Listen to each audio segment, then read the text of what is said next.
Vtuber. Said Ursama 5 this is fine Ursama 5 this is fine Ursama 5 this is fine Ursama 5 Bear Hoy Ursama 5 Critter Love. Bach 921. Said yo yo yo it's ya boy Yoshi Simp 6969.69. Julian_wolf_Gunno. Said hello. Armageddon time. Said D&D's nuts.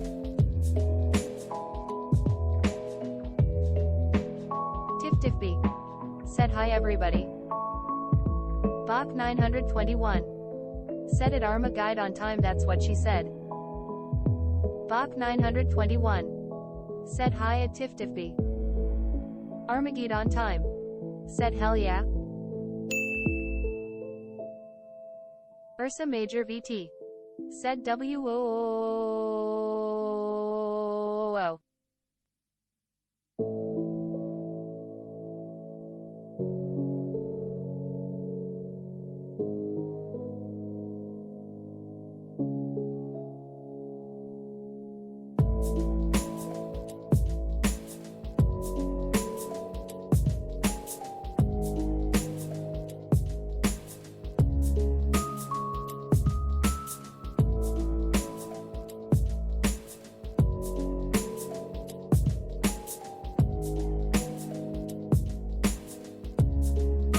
Simon Oma. Said hi everyone.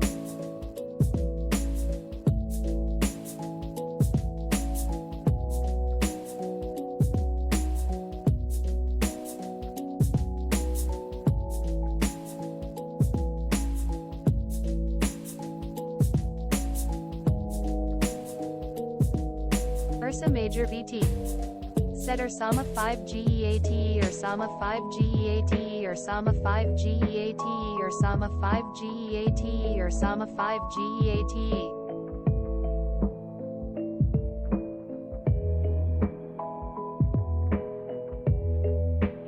Armageddon time. Said so many peeps here.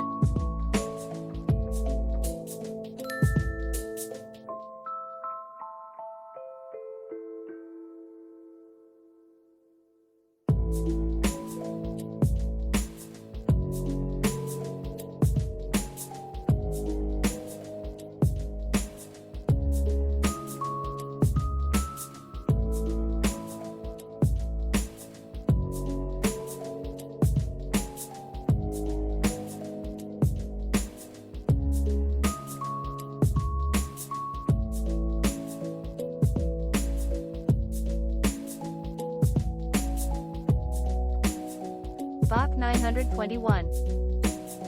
Said it Ursima Horrivid and it's Simonoma in the same chat? Hashtag Poggies, hashtag Poggers, hashtag hashtag.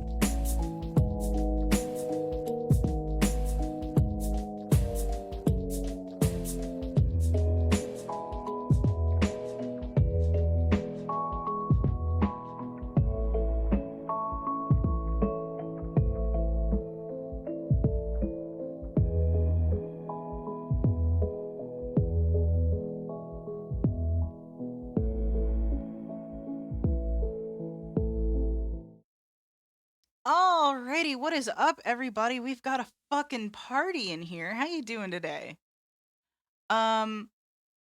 We've got a few guests with us here to chat about some stuff, and yeah, welcome in. How are you guys doing today? Up in chat, we've got what do we got? Ursa Major We got VT. some person named Ursa. Don't know who the hell that is.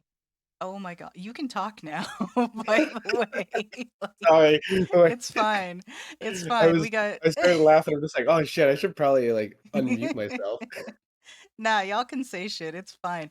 We got B-Hawk in chat. We've got some guy named Ursa. Don't know who the fuck that is. Julian_wolf Armageddon No. time. Some Said loser hi. over there. Julian Wolf. Okay, hi. What's up? I believe you're Said new. he can Hey, talk. Julian. I'm seeing. Hey everyone. Oh, Tifa. We got Tifa up in here. We got Oh, loads of people up in here. Armageddon time and everything. How's Said it going? Dangans and DA Grons. We all Dangans chilling? and Dangans. B-Hawk. Yo, we got a whole party. I believe Holly showed up. And Nice. Collie. Yeah. Welcome in, everybody. Collie Okay, here. sorry. I wanted to say hey to all the people in here. We have yet to introduce our guests. So Armageddon apologies for time. that. Said this is wild. I'm into it. This is great. Okay. Yeah, oh my gosh, we're off to a So- wonderful start. 921. Said when we getting to all the juicy details about communist Yash dog. We're not talking about That's not today. We're No not talking communist- about communist no Yoshi. communist underscore Yoshi Gunno. today. I'm sorry. Said I got drag here by Ursulolo. Oh, I can't believe you. Welcome in. Oh no. Okay. All I right. didn't drag you in here. It was just a forceful walk How dare you, So- Ursa? at gunpoint. Armageddon time. Said I don't get it. Bach 921. Said fine sad It's face. our stream. Goodness gracious. Okay, let's finally get around to introducing people. We're gonna start left to right from what I see on screen here. So we're gonna start with Ursa and then go to Rob and then Simon. All right. So my name is Ursa Major. I go by Kolm Hanu, which is Heaven's Bear. I'm a variety streamer. Do I just do my normal intro? Or do you want me to just like keep it short? I was never told about what we're doing here. Do I just never say my thought of name? this ahead of time. I never thought of this until 2 seconds ago. So like Oh just my kind of God, amazing. who are you and what do you do? Okay, yeah. So I'm Kolm Hanu. I'm also known as Ursa Major VT. I'm a variety streamer. I'm actually gonna be getting my brother's computer loaned here on Thursday, so I'm gonna be able to play a bunch of different Armageddon new time. games, varieties. Said oh Ursa. Like a bear. So like FPS shooters, like Fortnite. Also probably gonna be playing Twitch streamer, Switch games. Oh my Bun God! underscore Sorry, bun my brain's underscore scrambled. VTuber. Said he said keep Jesus. short and then he And I start also asking do all the interview questions style lol. streams where Tiff-tiffy. I bring different people Said I'm on just here for the ride, grabs the to popcorn be able and to the play juicy games with them gossip and get to too. know them as well, which I'm going to be doing more of. And I'm looking forward to talk about D&D. Fuck yeah. All right. Oh, I Sorry, guess it's my turn. I'm eating a croissant as I'm eating as we go. Julian I'm sorry. underscore wolf underscore Juicy Gunno. gossip too. Said ho Oh, great new Tiff. computer, may you come in Tifa, you one have piece no and idea. well. All right. Rob, who you is and what do you do? Also, Julian, thank you for the follow. Hey, Oh, everybody. great new computer. Gamer! Armageddon time. Gamer's here! Said him croissant. Hey, yo! Hey, everybody. My name is Rob. You can find me around the web, usually as Sulin Brija. I'm a podcaster, blogger. I do too many things. Unidentified gamer 007. Finish working Yo. on Started my following new intro you. for my YouTube. Julian podcast and underscore stuff. wolf I underscore mostly do a Gunno. bunch of stuff regarding Started following spirituality, you. movie, video game reviews, anything and everything, really, life stories, what have you. And I play far too much Dungeons and Dragons. Help. No, I'm just kidding. And yeah, just like everyone else here, I am ready to rock and roll and have some fun chatting about my favorite hobby, or one of my favorite hobbies anyway. Hell yeah. Reckless Reaper 0. I don't have your links, Said unfortunately. hi. I forgot to grab those, so my bad. Oh, But it's I'll make okay. sure they're in the Tiff-tiffy. they're in the VOD Hey, for Reese. YouTube. Said never at the can very have least. enough Doing? D&D. Okay. How's your day going so far? It's like late at night for you. Thank you for the Repeat. follow. Also, welcome in. I appreciate you. All right, Yeah, all the Simon. new people. Yay. Hi, I'm Simon, or Simon Oma as well. I do stuff on YouTube, quite a bit of collabs here with Minnie, other Danganronpa vids, and like the Paper Mario stuff, and yeah, all the fun stuff. And I will drop my link in the chat. You rock! Woohoo! Go check out at Simon Oma on YouTube. I did that He's right. pretty Reckless rad. Reaper 0. Said nah only like 8 p.m. haha, but I'm good thanks man. How's you?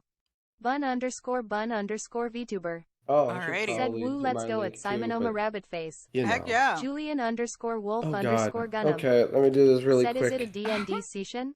Or just D&D talk? The We're Armageddon just panic. time. having Said a I just discussion finished today. streaming, so I'm we're not riding a playing gamer D&D, high. unfortunately. Bring on more game. Oh, I if am not that only. prepared. I wish I was, but I am not. So Actually, that Only. reminds me, I got audio to edit. Yeah, Rob right? could like whip up a one shot for us. I could, yeah, just, probably. just an improv. Ursa Major maybe no, if you one excuse- day. said asterisk Now, if you asterisk. excuse me, I'm gonna lean my hand out the window and scream into the night. Okay, so for everyone that's just getting Tick, here and tick, is beep. like, what the Guys? hell is Said going lol, on? it'd be funny if it was. Spontaneous Oh, DND. did I not do That would my be my amazing. link very right? But it won't let you post links if you're Bun underscore not a bun mod. underscore VTuber. Uh, Thanks for quick, subscribing. Simon, copy paste. I could try. Isn't Ooh, Ursa a mod? gamer. I Ursa thought is Ursa not was a mod. Ursa is not a mod. Oh. No. Oh, no, I only have space, 2 mods space, right okay. now. But anyways, for those who are showing up here wondering what the hell is going Julian on, underscore wolf unfortunately we underscore are not Gunham. playing D&D today, Said but I we are fish play here. D&D, I just lack friend. I feel that. We are here to share our experiences with the game, kind of how we got into it. This is more geared toward people who are either new to D&D or are looking to get into D&D. So more just like, this is how we got into it, this is what we experienced, and I don't know, maybe if we're lucky, you'll get some useful hints, tips, maybe, I don't know. Out of the 4 of us, Oh, doubtful, thanks for all the maybe gift subs, Rob. guys. That's very sweet. Y'all. Hey, yo, Seriously, gamers, thank like, you. I've been a little bit I've been a little bit slacking on the alerts because we've been talking, but thank you for the follows and all of the things. Yeah. Holy By the way, crap. on Minnie, time. Said note. You may you want need to to mute change the speech chat title while of you your discuss. stream. Still says you're playing Mother 3. Motherfucker, it should not. I switched it. Oh no. I literally switched it ahead of time and I hit. Oh, mother. Okay, hang on. I mean, that's very relevant, at least. No, it's not. Not at Well, all. I was more referring to your curse. I don't know where, you know, I'm that's relevant genuinely, to Mother I'm 3. genuinely on annoyed time. because I set it up ahead Said of time. motherfucker. Is that a hack of Mother 3? Yeah, oh God, no. No. Yeah, it says D&D on I'm Julian gonna mine. roll underscore to wolf Riz underscore Mother. Gunham. That's how I'm Said gonna you are beat the 3 and a game. mother then lol. So, Become the oh, father. you're talking about the title. Okay. What the fuck? I set them both up at the same time. Okay. Hey, yo, thanks for the follow, Reeps. Yeah. Thank you so much. I'm so sorry. I'm like completely kerfuffled right now. Nah, you're Okay. good. Yeah, you guys are on point with all the fast messaging in there. It's a little Yeah, hard to keep right? up with it. I may. The only reason I'm hesitant to mute speech chat, as Armageddon Time suggested when we discuss, is the fact that, we've got someone in here who can't read it. So I don't Exactly. even, so I'm hesitant to do that, but I do understand the reason for it. Fuck, now I forget what I titled this thing before. I'm trying to fix it. Talk nerdy with me, baby. Nerdy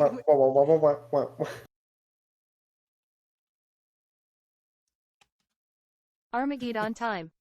Said I'll try to Sweet shut up. Lord. Keyword try. It's totally fine. I'll try. Nah, Fine. Armageddon. That's you good. I appreciate the We like a little I gas. appreciate Julian the thought, but underscore no, it's wolf all good. underscore Gunham. It's all good. Said little D&D's gas. talk is nice lol.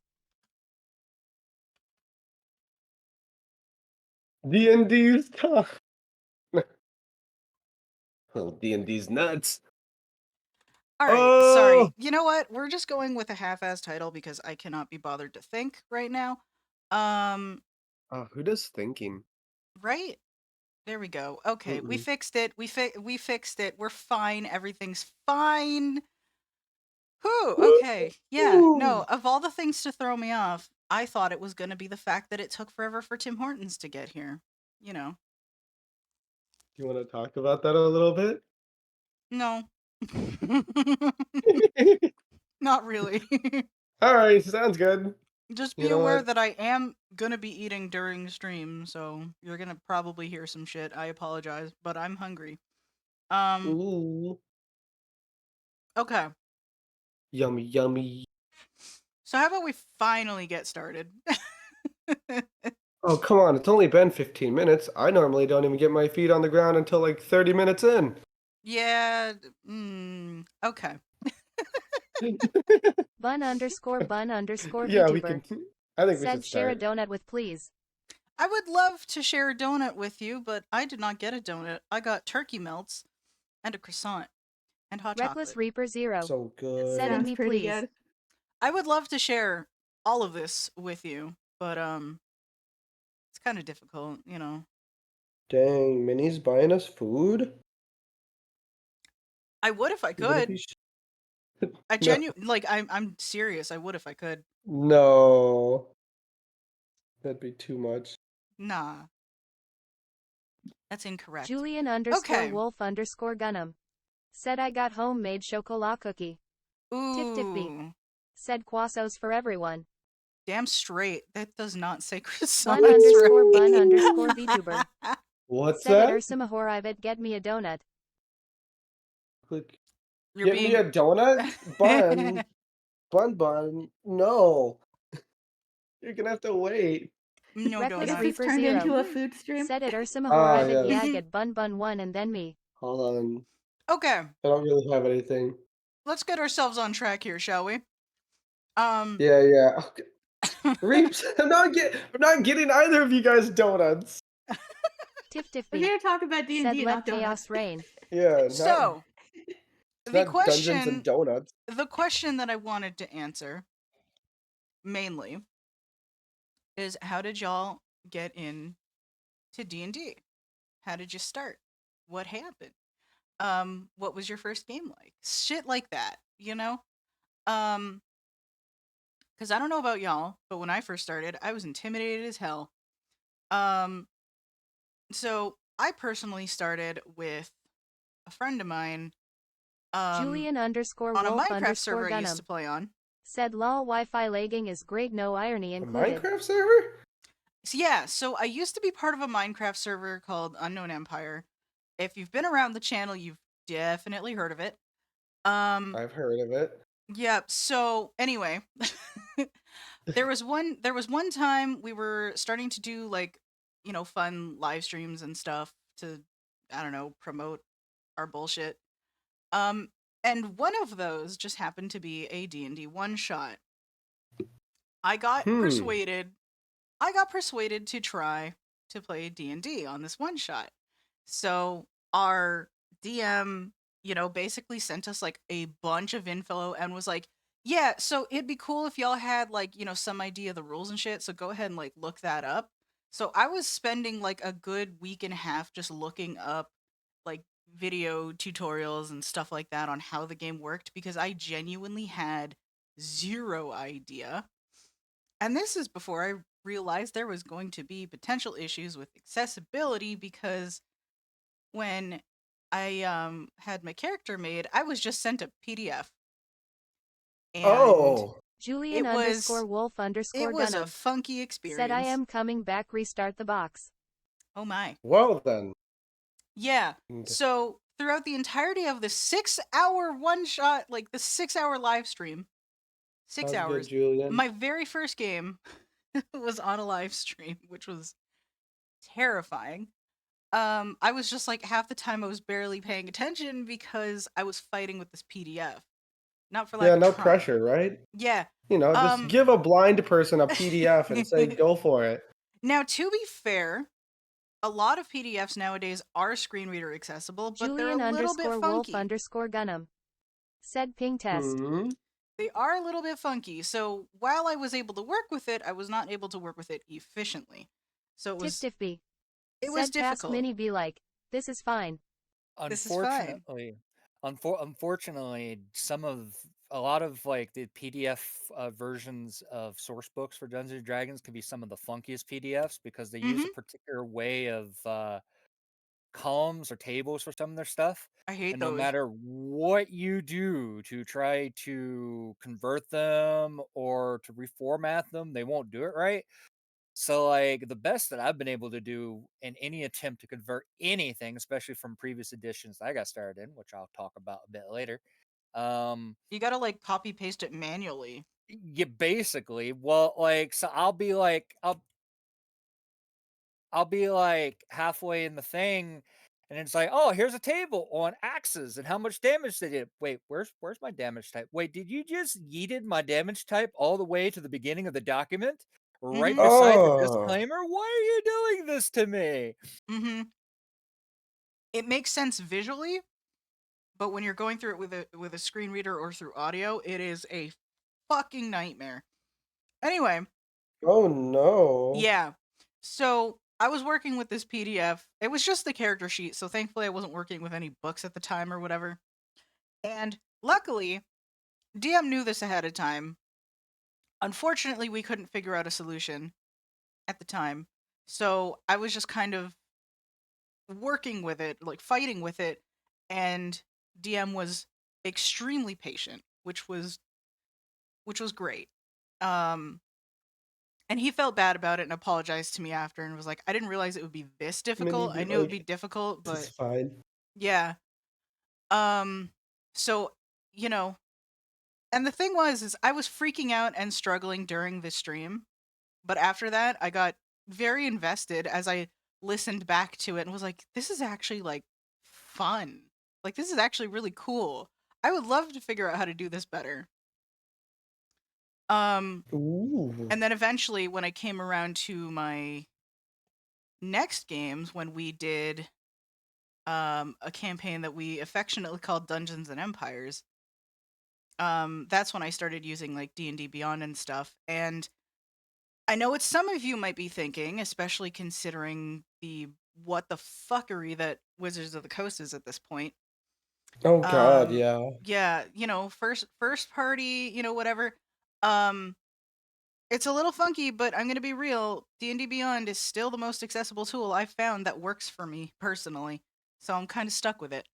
Um you know, but I eventually just grew to have more and more fun with it. It took me forever to learn all of the things, but I'm going to stop rambling about me and Mhm. um would any of you like to share your story? Who wants to go next? Why don't you go Honestly, next, even though Simon? I could, sure. I mean, like, honestly, even though, like, we've all been playing different lengths of time, I'm sure, like, there's still Mhm. stuff to learn for, like, any of us, really. Oh, totally. Oh But yeah, yeah, I 100%. can talk about some of my experiences. So my first one was with Rob. He was my DM for that. Uh, Oh, he was very, actually your DM for your first game. he And for my was. He for my sins, I apologize deeply.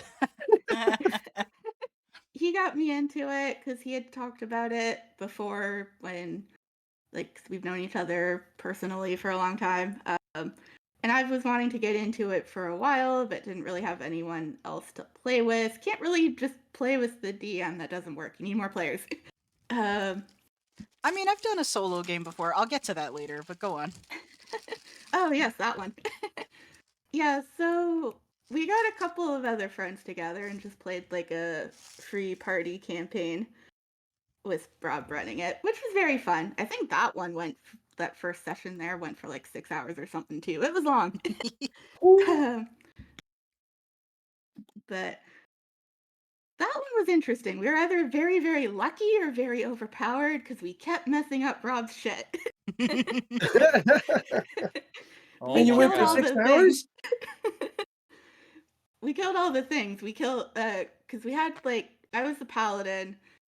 We had a rogue and a druid, and our druid was very good with entangle and just like blocked out all the monsters from attacking us. Very nice. Dang. So we killed a griffin at like level 1. We killed the end game dragon boss at level 3 Huh? since my paladin hated dragons and just wanted to kill it. Well, to give some minor context, not trying to interrupt, but just to give some minor context, in the adventure module that we were running, whose name I forget off the top of my head, It was the there. white dragon of Icefire. Oh yeah, thank you.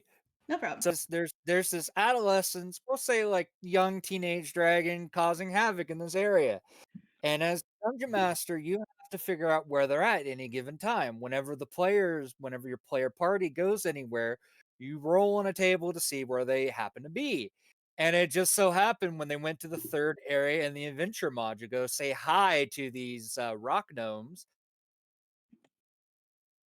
Oh, Character, said paladin who hated dragons, decided that retreating was not an option. This was a do or die. Oh, No, he had to Tick-ticky. kill that thing. Said him, hating a certain monster type. he was That just doesn't like, sound must familiar at all. destroy. Simonoma, lol. Oh yeah, this was like, way, way before Quincy. This is my first character we're talking about here. He Oh, hated it was your dragons. first. My very she's first definitely character. saying it's a very familiar trope at this point. Yeah. That's only the second time I've done it. Familiar is familiar. Very true. No, he hated dragons like Quincy hates undead, just for Tifa's reference. But yeah, he had to go kill that thing because, dragon, and we actually killed it. Julian _ wolf We weren't _ supposed gunham. to. Said Yeah, by level simplicite sometime 3? is good. That's crazy. We weren't That supposed to. It was supposed to be able to get away, like fly away from us or something. But no, we murdered it. yeah, basically what is supposed to happen is you get it down to a certain level of health, and it basically gets the hell out of dodge. However, the druid in the party was just best buddies, was Tiftify. besties with the dice Said gods, wait, with what? Entangle, Level and 3 that and he dragon slaughtered kept a rolling dragon? in nat 1 to get out of the Entangle like 6 times in a row. Oh. Yes, we slaughtered the dragon, and the rogue got the kill shot. I've heard this story like 5 times and it still blows my mind. That's Yes, still Minnie's heard this insane. story a lot. But yes, Tifa, we were level 3. And then after that, was it after or before? I don't quite remember. But we also killed one of Rob's minions for my character's father, who was the big bad evil of the game. We killed one of his minions and messed that up for Rob too. So once again, for context, one of my MOs as Mhm. a dungeon master, even if I'm running a canonical, like a adventure module, from like Wizards of the Coast or Pathfinder, it could be anything. One thing I like to do is I like to work with the players, not only to help them come up with a story for their characters, but also to come up with intricate backgrounds and non-playable characters, arch nemesis, what have you. And yeah, I came up with minions for this Jag jab. particular villain, Said hey, I'm not listening and in on she this stream died while in on the a first Zoom battle. meeting, haha. That's sort of because what was supposed to happen is she's supposed to show up, mock them a little bit, get into a fight, just to give them a small taste of the might of her boss, the guy who Oh. is pulling the strings of everything, and they absolutely Minivolve. obliterate her Said straight into welcome in. oblivion. Do not pass go. Do not collect 200 gold pieces. Oh. Yeah, hi there. Very So yeah, intimidating. we just killed everything. um, I'm not listening on the Y'all stream and woke I'm up. zooming. Jag, what Yeah. are you doing? yeah, Zoom. I mean, uh, thanks for being here, but focus on your work yeah, or school or That's whatever it is. crazy. yeah. Enjoy the Um, shenanigans, I guess. but no, y'all woke up. Y'all woke up and chose violence. Yeah, Ezra just liked killing things. He was an evil character, but Tiftify. he was lots of fun. Said it Simonoma kill every last one That's of them. incredible. Yes, Just- yes, he did, Tifa. Just absolutely destroyed everything. And then he killed a second dragon.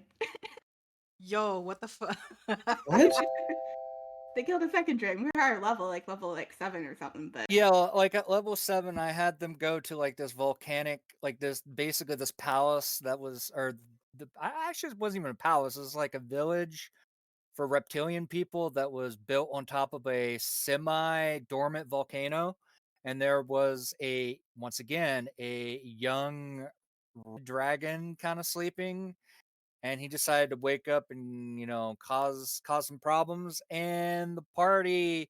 Have a drink. Once again, it was a do or die moment, and an excellent idea. unfortunately for the villain, who was supposed to be a reoccurring, baddie, he died. He was not reoccurring. Thank you for the hot chocolate break. yeah, Ooh, Um, hot chalky. goddamn. so that was like my first like playing experience. Like out of the game, like we had like a lot of like scheduling conflicts and stuff, Tiff and B. missing a lot Said for of Simon's character, it was a sessions. Tuesday. Yeah, Love that. Missed a lot of honestly, like sessions. that's like the quintessential like Yeah. D&D experience. Oh, It's totally. But like If with you're like gonna my play autism D and and D, stuff. one of the most common things that's gonna happen are scheduling conflicts. oh Yeah. god, Just yeah. just be prepared for that. For I was Simon's not character, like with my autism and it's a stuff. I got really Tuesday. upset about it, like just like in between sessions. Uh, so I like kind of dealing with that just like out of session. So that's kind of a thing. I mean, I had scheduling issues so bad a campaign got held on hold for 6 months. Is slated to resume very soon, but Oh Ooh. yeah, it's been 6 months. So Yeah, I her that's think and like crazy. that's mainly that's a because long like our time. DM was like traveling and spending time with his like girlfriend's family and doing other that's fair. stuff. So Right, um right. Yeah. but now I he think he the came back and he's like, "So who's ready to start up again?" Cuz last I checked, y'all were about to fucking die. I think for me, the longest I ever had to either be part of a hiatus, cause of a hiatus for a game, was not my very first Dungeons and Dragons game, but I think like my second or third. Yeah, it was my second or third because it was a campaign that took place for roughly 4 years. And the reason why it took place roughly 4 years is because half of that time was in hiatus mode. Holy Damn. buckets. Wow, that's a long hiatus. Speaking of first games, Rob, what was your first experience like? I So do have more experiences, but I can share those later. No, we'll definitely have plenty of time.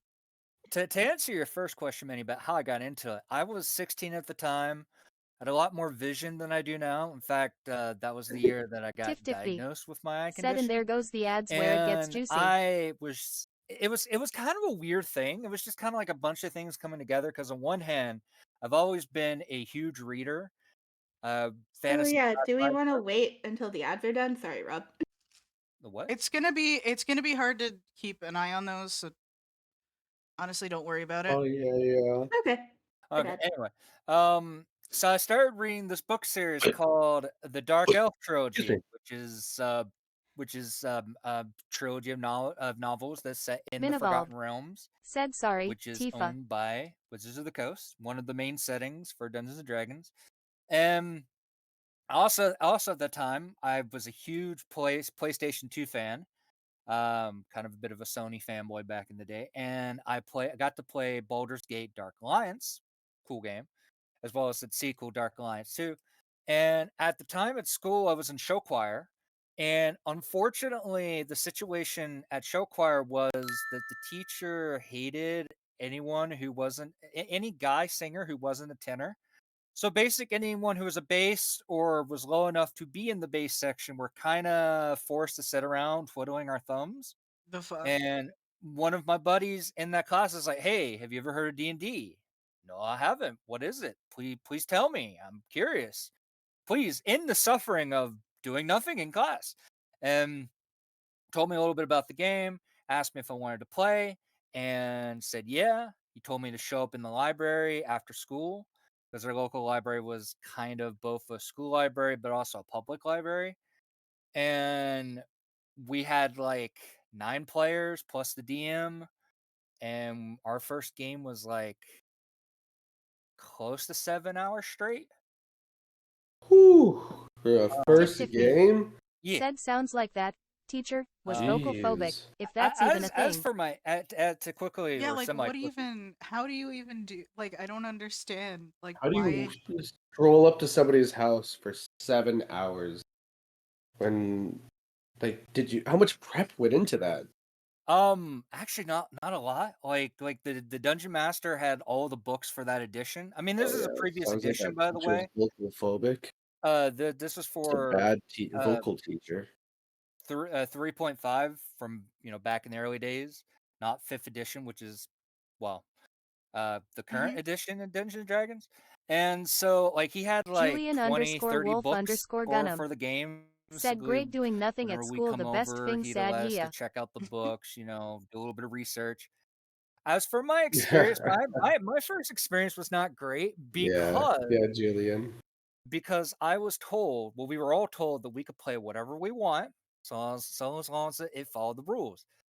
So because I'd recently just read the trilogy of the Dark Elf trilogy, I wanted to play a Dark Elf, a good Dark Elf. Mm-hmm. So I made a Dark Elf Druid, and did not know that the Dungeon Master, as well as one of the other players that had a lot of experience playing the game, hated Dark Elves and hated Druids, and so both of them conspired to absolutely annihilate me. Huh. No, that's BS. If you were told you could That's play whatever you BS. want, then fuck Yeah. that. Oh Like- yeah, that story. Yeah, That's like well, no, because like if they hated certain classes, like they could have said, "Hey, you can play everything you want except for these things." well, Yeah, That's no, on that's on 100%. them for Tiff not Tiffy. specifying. Said that's effed Oh up. yeah, no, I totally agree, and it was hilarious because like the dungeon master in question would set up all kinds of traps and all kinds of situations to hope that I would get killed, as well as the player once again doing things to try to set up hoping that I would die, and apparently the dice gods are like, no, I'm gonna give this guy beginner's luck. I think it took me like 4 or 5 sessions for me to finally die with that character. And how I died was in a bar, and I'm like, "Hey, do we have time for, some rest and relaxation?" "We do?" "Awesome. I'm going to go to the bar." Hey, bartender, give me the strongest drink you have." And I rolled a nat 1, and with my stellar constitution score of constitution modifier of a -3, Ooh, -3. I died a Ooh. most painful death. Ouch. yikes! What a yeah. way to go. Life cannot kill you, Tiff but Tiffy. a Said nice what a way to whiskey go. sour can. Yeah. That's what I said, Tiva. Sorry, it was actually -2. Like, it's been a while since I thought about it. But Okay, still, but, I mean, like- not What, you great. got a health of like 9?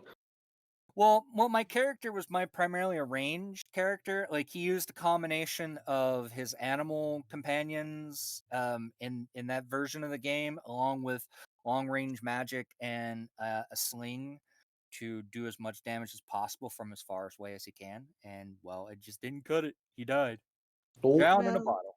Like, it seems to work damn. well enough to keep you alive from the other means with such Tiff low Tiffy. HP.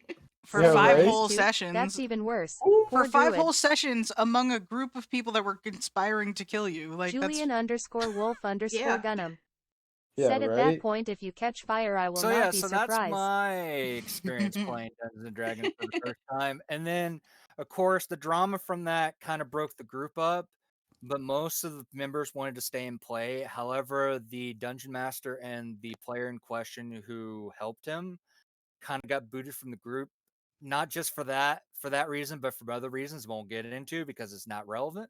And so they're like, "Hey, we want to continue playing, but we need a dungeon master."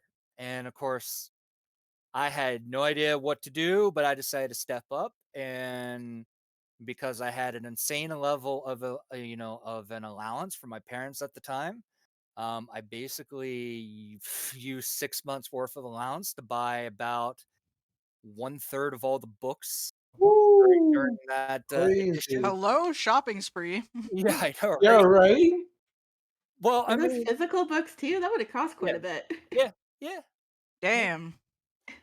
Um, well, I basically as a kid, I got like $100 a month for allowance. So, Yo, I got like Wow. oh my god, I basically got 8 a month if I was So- lucky. You guys got an Yeah. allowance? The only I reason didn't really I get did much of one. the but only my reason parents I still, did like, was because thought of anything. of the blind school where they're like, give us $2 every week for so that we can save up and your kid can get candy once in a while. Oh. Yeah. But I stopped Huh. giving it to them because I found out they were stealing it. Sorry, tangent. No. It's You're good. that's rough. No, So you're yeah, so I ended up good. becoming the dungeon master and been being the dungeon master ever since, more or less. I get to play That's every once in a awesome. while, but Okay. Other question then. What was it like being a DM for the first time? Wait, wait, I didn't go yet. Yeah, let Ursa Ursa Yeah. explain how he Fair got enough. into Fair it. enough. Fair We enough. haven't heard Come from back to Ursa that yet. All later. right. All right. Go for it. All right. Well, maybe I shouldn't have put up such a stink about it. You're fine. Don't worry about it. You're good. Because you're also a Well, DM too, so we can segue. yeah, It's yeah. fine. So, unlike you guys, I really got a late start when it came to D&D. Growing up, I was I don't know, I was a sporty kid. I didn't really know much about it. In fact, but I never like hated D&D. It was just kind of the things where I was like, oh, I don't know anybody who plays it. It looks fun. I love video games, and to be like, it's kind of like Julian I underscore thought of wolf it as like, underscore oh, well, gunham. I can be a Said you video game chate share they character. reason to play D&D And too? but like You because can, yes. no, yeah, but it was like because literally nobody I knew played it. Like there was no way for me at any point in time to learn anything about it. And then when I became an adult and even like post college, I didn't even play my first game until I want to say like maybe 3 years ago. Um, and I think my first game that I ever played was I finally was just like, you know what? Fuck it. If I want to play D&D, I'm going to get like a couple people together and I'm going to run a D&D session. So my first D&D session was also me DMing for the first time. So I just online they have like these pre-made campaigns, like one-shot campaigns that you can be able to run. They're very easy to learn. It only takes about a couple hours to be able to read through them, and you can also add things along the way.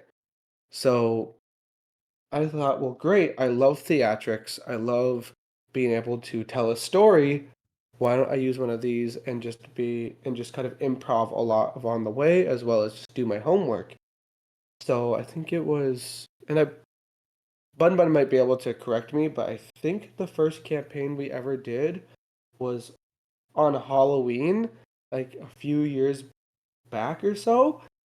And I campaigned a one shot where the two-player characters, so it was a 2-player session, I guess, me as a third player within as DM, where it was a going to like a village celebrating Halloween, and they have like pumpkin themed things and Halloween themed things, and then there was a necromancer, or was it a necromancer? Yeah, it was like a druid necromancer who was creating like corpse pumpkin hybrids to to like destroy the town nearby, as he was cursed from dying out in the fields and nobody came to save him, so he wanted to plot revenge.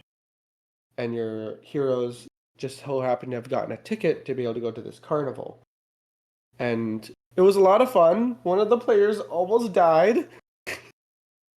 Oh shit. Like, so just getting just getting their body kind of dragged back unconsciously back to town, being like, we killed the necromancer. Also, we really, really need medical assistance. That was my whole Halloween that The year. It monster's was, dead. Also help. yeah, also, I'm bleeding profusely. Please help us.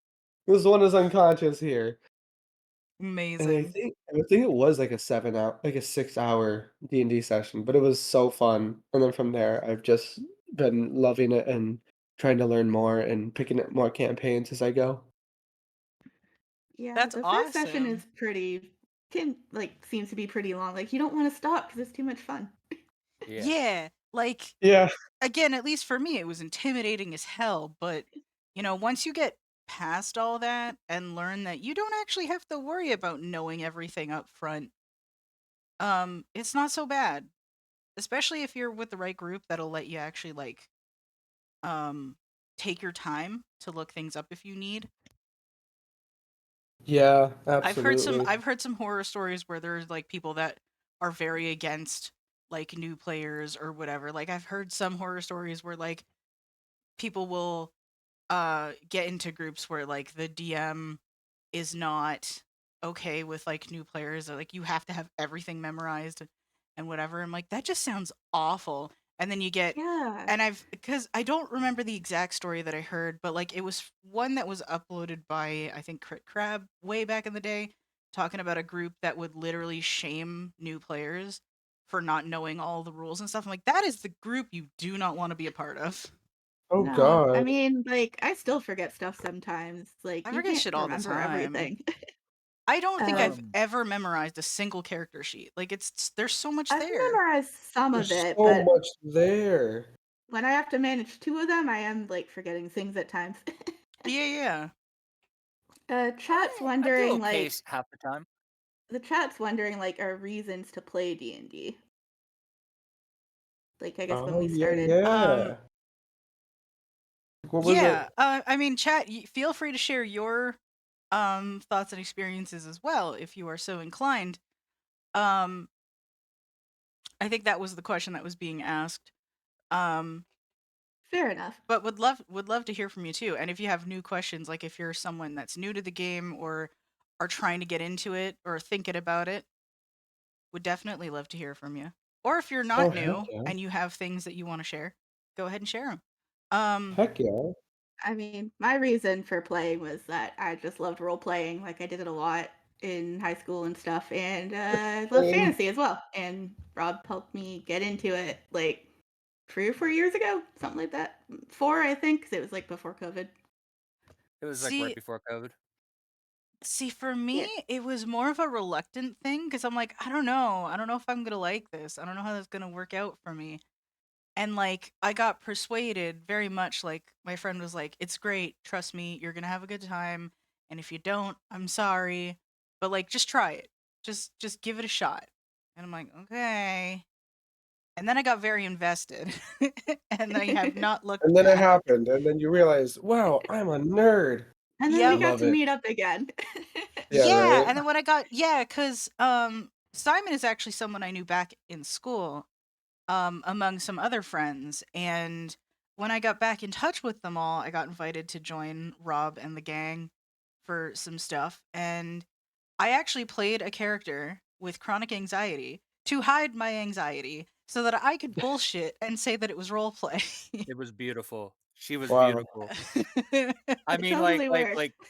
person, like just how you played her was just phenomenal. I was freaking out Yeah. the entire time. Yes. Abby was Just great. I was just you're sitting just there like, oh, panic. yeah, of course I was role playing, I like played And my sweating profusely. yeah, and my no, for very Fun that underscore flirtatious wolf part did underscore not denim. help. Said I kind of started with the book where Um, you are the hero. to When I to was answer the 6, we question, play reasons 2H and why I my got into dad it, just give up.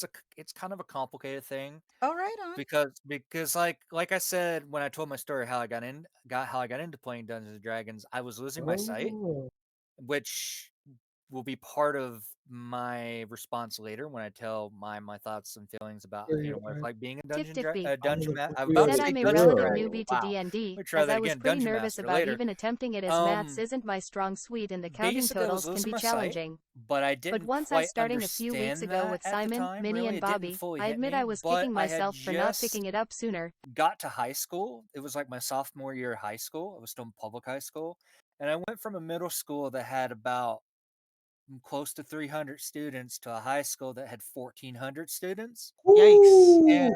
And um most of the classes that I were in was with new people. Like none of the people that I knew growing up or none of the people that I was friends with at the time for the previous couple years were there in any of my classes for a number of reasons that don't need to go into. So it's sort of like trying to find my feet, trying to find my way. Our um I was kind of handpicked for both show choir and theater class because both those programs at the high school I went to had Said yay I'm happy I could not only finally teachers desk but you like into Tifa assistants, and and that they you're would having like fun. scout out the middle schools and junior highs around the area, picking people that they wanted to take on and like go ahead and like give them an invitation to join the class, which I don't know why they did that because show choir was such a terrible experience, at least in public high school. Simon When Oma. I transferred to Said my drag. state school for the blind, it was a hell of a lot better. But so I'm just kind of lost, not not really having anything to keep me going, and also my Oh, that's eyesight got to so the point where cute I literally with could not do well FIFA. in school, and so just this, and I was already playing video games, but Tiff Tiffy. more role Said playing, that explains how much of a showman Bobby is. especially Hee hee. with other people, was partly social, but partly just to kind of help me cope with all the stuff that was going on with my life at the time. That's awesome to Minival. hear. Said it Julian_Wolf_Gunham. That sounds like fun. Too bad Yeah, it didn't last So, long though. Yeah. oh, About no, never mind. coping with stuff, like D&D has really helped me as well, like with like oh, personal dude. growth and stuff. Like with Simon, if you I can go into that story now or not, or we could if someone else wants to share something first. No, you can go into it. Yeah, no, go for it. Go for it. Okay. I have my own stories related to that, but are related to my own things. But you can go first. Yeah, Tell yeah, me. me too. We'll all go one at a time. Yeah. Okay, fair enough. Yeah, so my experiences with like Simon, who is one of my D&D characters I play with my family, that now I have 2 characters in that game to play, and that's a lot of juggling, and that can be a bit difficult, uh but yeah, I played a game with my family. It was a Julian_Wolf_Gunham. uh, Said it Minivolved ya. it was like a live in-person game at first, and then we went more into Minivolved. online. Said it Tiff Tiffy. I'm so glad you joined. You've been kicking so much butt. Yeah, I'm glad you joined too, Tifa. That's also fun, and I'm glad I could That's drag you so in good to finally. hear. I'm sorry. I'm trying to like respond without interrupting y'all. Yeah, I was too. You're good. It's fine. So yeah, that's an in-person game. It was an in-person game. Like my first experience was that, which was a lot of fun. I had props for my little bird Simon, a little musical instrument that he played, um, which was neat. And it's a lot different chatting around the Tiff Tiffy. table, like with Said in on that people who are knot. there. Are any of you Um, undead? We're talking about Simon here, not Quincy. we'll get to Quincy. Don't... We can totally get to Quincy. Um, so yeah, I've played like for a while with my family, and I was going through some stuff, wanting to like test waters with them, like with Tiff like Tiffy. gender issues Said and sorry. such. Had to do it. Lol.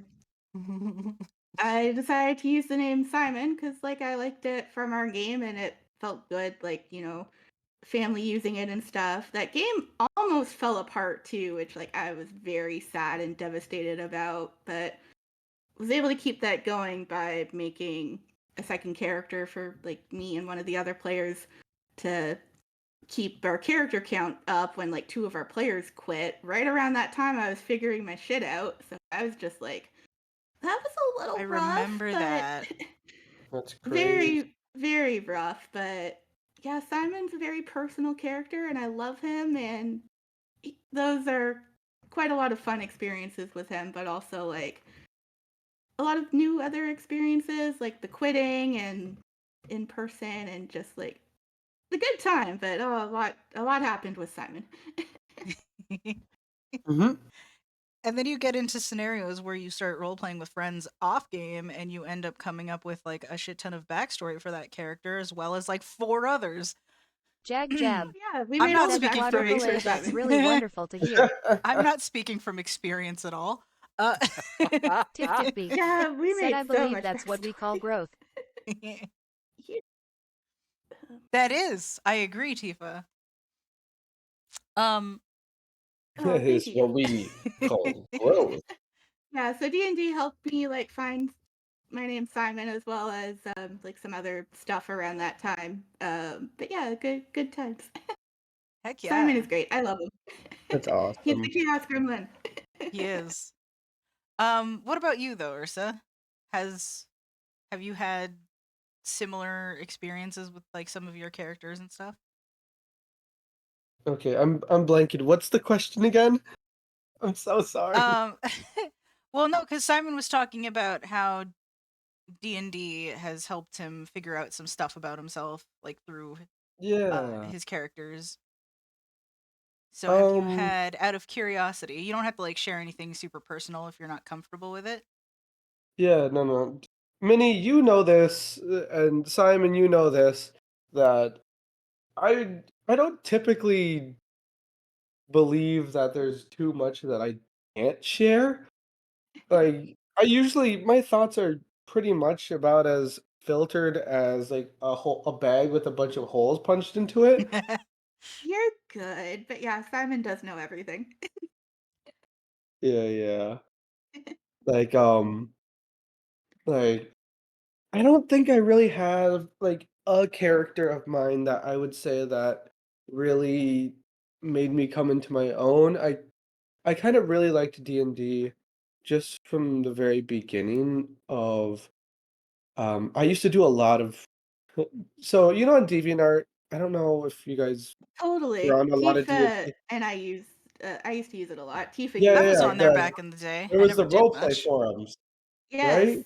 I did do And those group things mhm. with the role play. Yep.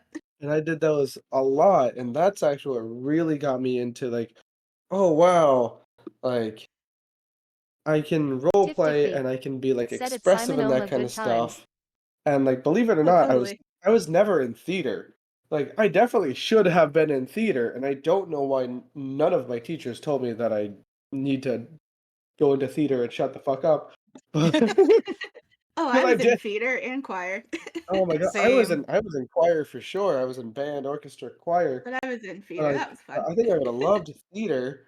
Not the fact that, they went out for pancakes after the shows at 2 a.m. That would have been a plus. But like just like the expressions. I still Tiff distinctly Tiffy. remember in Said oh, high that's school spooky. when we had to Same read here. Macbeth. Um Ooh. I was getting so into it because like I don't just read, I dynamic read. So Mhm. like I just get all up in that book. And Oh, like one totally. day my teacher just brought like plastic swords and like different props, and he's just like, "We're doing LARPing." Yes. And Oh, fun. I was like the only one who was just like, "Yeah, hell yeah!" That's That awesome. sounds like so And much fun. Oh my when it god. got to the fight scene, he's just like, "All right, I need somebody to read, and I need somebody to read really strongly." Jag jab. And Said everybody YO was LARPing just like, class. "Pick Ursa! Pick Ursa!" Because by this time, I kind of became the de facto reader Tiff Tiffy. because, like, I would Said just teacher. Get up, really put losers. my whole We're going Bodhissi into, LARPing. like, everything. Get up, losers! We're going LARPing! No, this teacher was cool as fuck. He was That is just like, "You're amazing. gonna do this, and, like, you're gonna do this right," because he was the director of the theater. So, like, if anybody cared, it was him. And like, when I did it, like, I got so into it. We did like a literal like sword fight scene where like we were jumping up on tables and shit. Got really crazy with it too. I think I hurt my hip bashing it against one of the Tiff like the Tiffy. desks by Said at Ursa accident. Major VT so. Nah, No it's all pressure good. there. It's all Lol. for the bit. No And pressure so no pressure there. Yeah, yeah, yeah. there. That Wow. sounds No, no, like That no. so much fucking It fun sounds was though. amazing. so much fun. And from there, I was just like, man, I want to do more of this. But at the time, I Julian didn't even underscore really wolf know underscore gunham. what D&D was. Said I'd lol heard of it, Ursa but I that never knew story what it remind me was. when I got sacred. Um, Ninth. I just passed the and then test sad. I got Sacred Knight. Dang, All right. that's crazy. What about you, Rob? Um, I mean, besides, I mean, I kind of already mentioned that Dungeons and Dragons kind of helped me cope with losing my sight, Mhm. but it's helped me cope with other things. More recently, I've lost both my parents. Right. Both were elderly. And Dungeons and Dragons, and especially running the games for for you all, and regardless of the campaign, regardless of the group, as well as working on my own personal setting the past couple years has really kept me from going into depression. There have been some days where it was really hard to get out of bed, but it's like, you know what? Mm, It's okay. I'm fine because I can work on dynamics for characters. I could come up with other ways to torture Minnie's character and Simon's character. Oh my g- It's it's okay. We So can work much on torture. gruesome torture methods.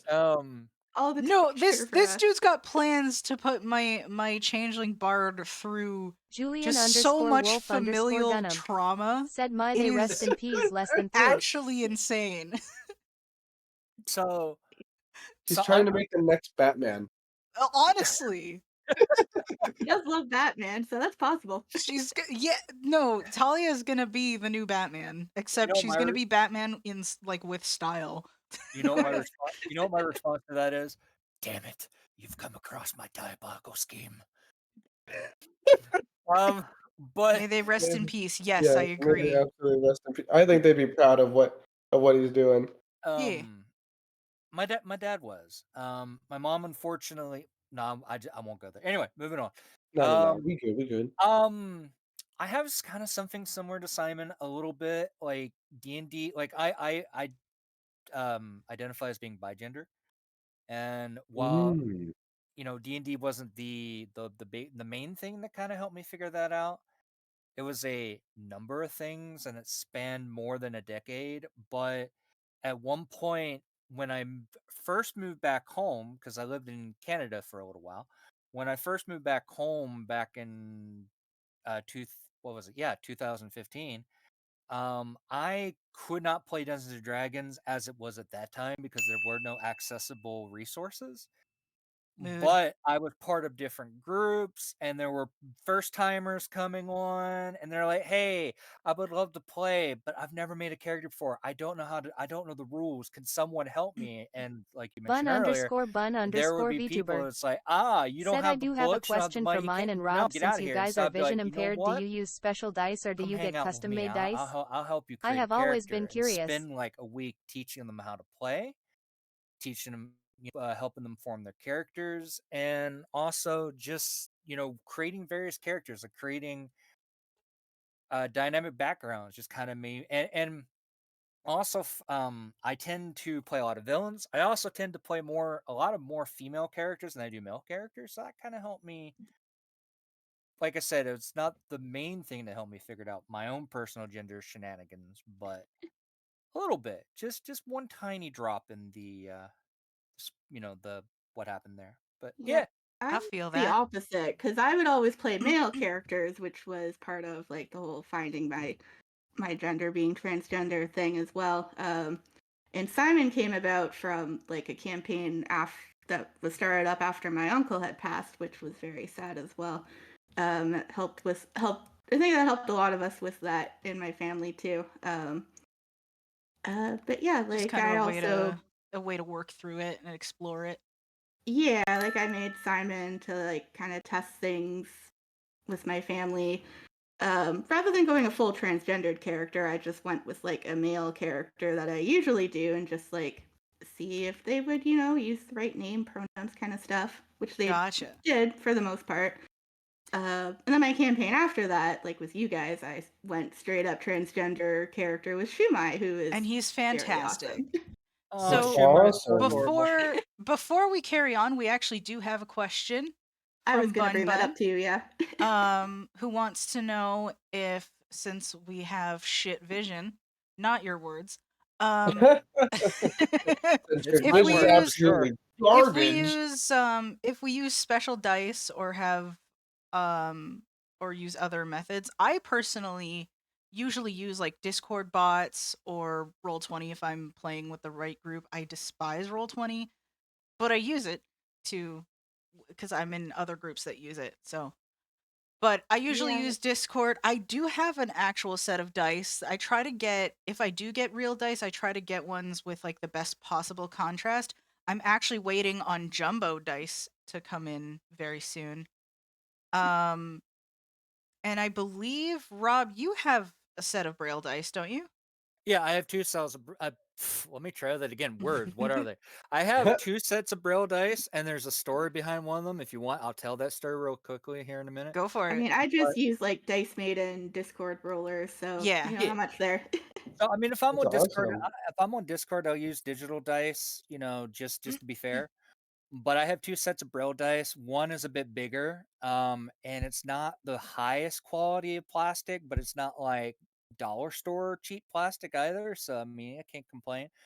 But then I have another set of dice that I got for free from a organization that's been around for the past several years. I would say since right before COVID, that is doing their damnedest to make Dungeons and Dragons, specifically Fifth Edition, far more accessible for people.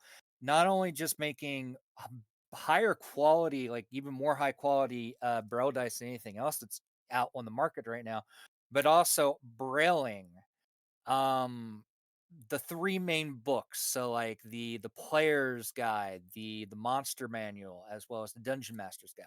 That's And the dope. reason why now the reason why I got that set for free is because I posted a horror story in a Facebook group.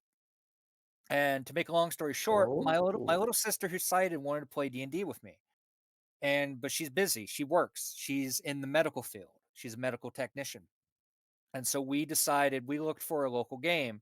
Now Dungeons and Dragons, since Dungeons and Dragons 5th edition came out, they do official games, kind of like how Magic the Gathering has tournaments and various card games of tournaments and stuff. Oh. But the rules to play at those official games are a lot stricter. You're limited to certain books. So my sister decided we would go play there. Unfortunately, she didn't get to go, and I had to go alone. But I called beforehand. I'm like, "Hey, I'm blind.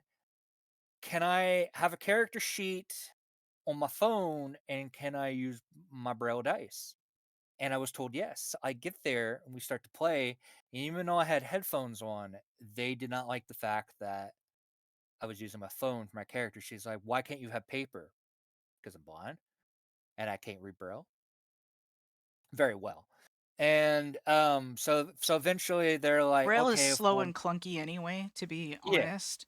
yeah. Oh I've yeah. tried Braille out. I've tried a couple times in the past to Braille out a character sheet. It's not fun for multiple reasons. Yeah, no. And I That sounds like it'd be a nightmare. yeah. I wouldn't. Um, I've never even attempted it because I know how I am with Braille, which is to say, not efficient. So I'm like, mhm. no. I do write out my own character sheets as well, but D&D Beyond is kind of the way to go. So Yeah. anyway, so eventually they're okay. Look, we can't get rid of him. Like it's already been okayed. In fact, they asked the people running, like, "Hey, can we ask him to leave? Can we disqualify him, or do we have to allow him to use it?" And they told him you have to allow Rude. him to use it. What? That's so And messed up. yeah, and so and like the dungeon master was being extremely passive aggressive about it. So I went to go roll my d20, got a nat 20, got a critical roll. And he's like, "I don't think you got a D20, or yeah, I don't think you got a nat 20. I thought you got a nat 1." Swipes my humongous Braille D20 off the table on the floor, and before I can go grab it, stomps on it with his combat boots and completely shatters the die. What? And before I can grab the rest of my dice, he throws the rest of the set Jag jab. onto the floor Said wow, fuck and him. just goes ahead and just stomps on all of them until I have no more Braille dice. Bun Yeah, underscore no, Fuck that Finer him, is bro. spectacular. What the? absolute, like, what Said in that the was very actual rude of that fuck? event Oh, in Dungeon Master. Well, Tiff thankfully, in Tiffy. one of Canada, they Said wouldn't be wow, allowed to what a do dick. that shit. No, well, that's a well, straight up hate crime.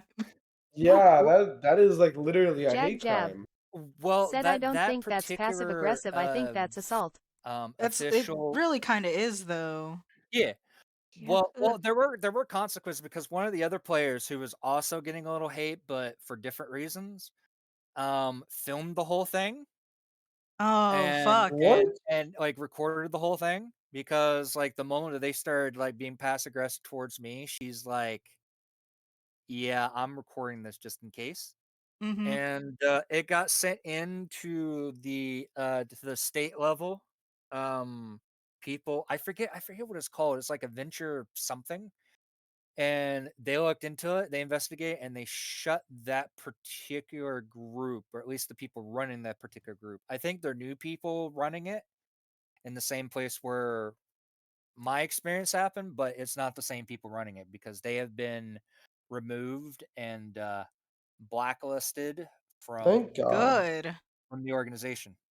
Thank God. Because like if for you're that. gonna act like that toward people, you should not be part of a group. Yeah. Did they do No, anything? Much to not fix much at your less dice in all. at charge least? of it.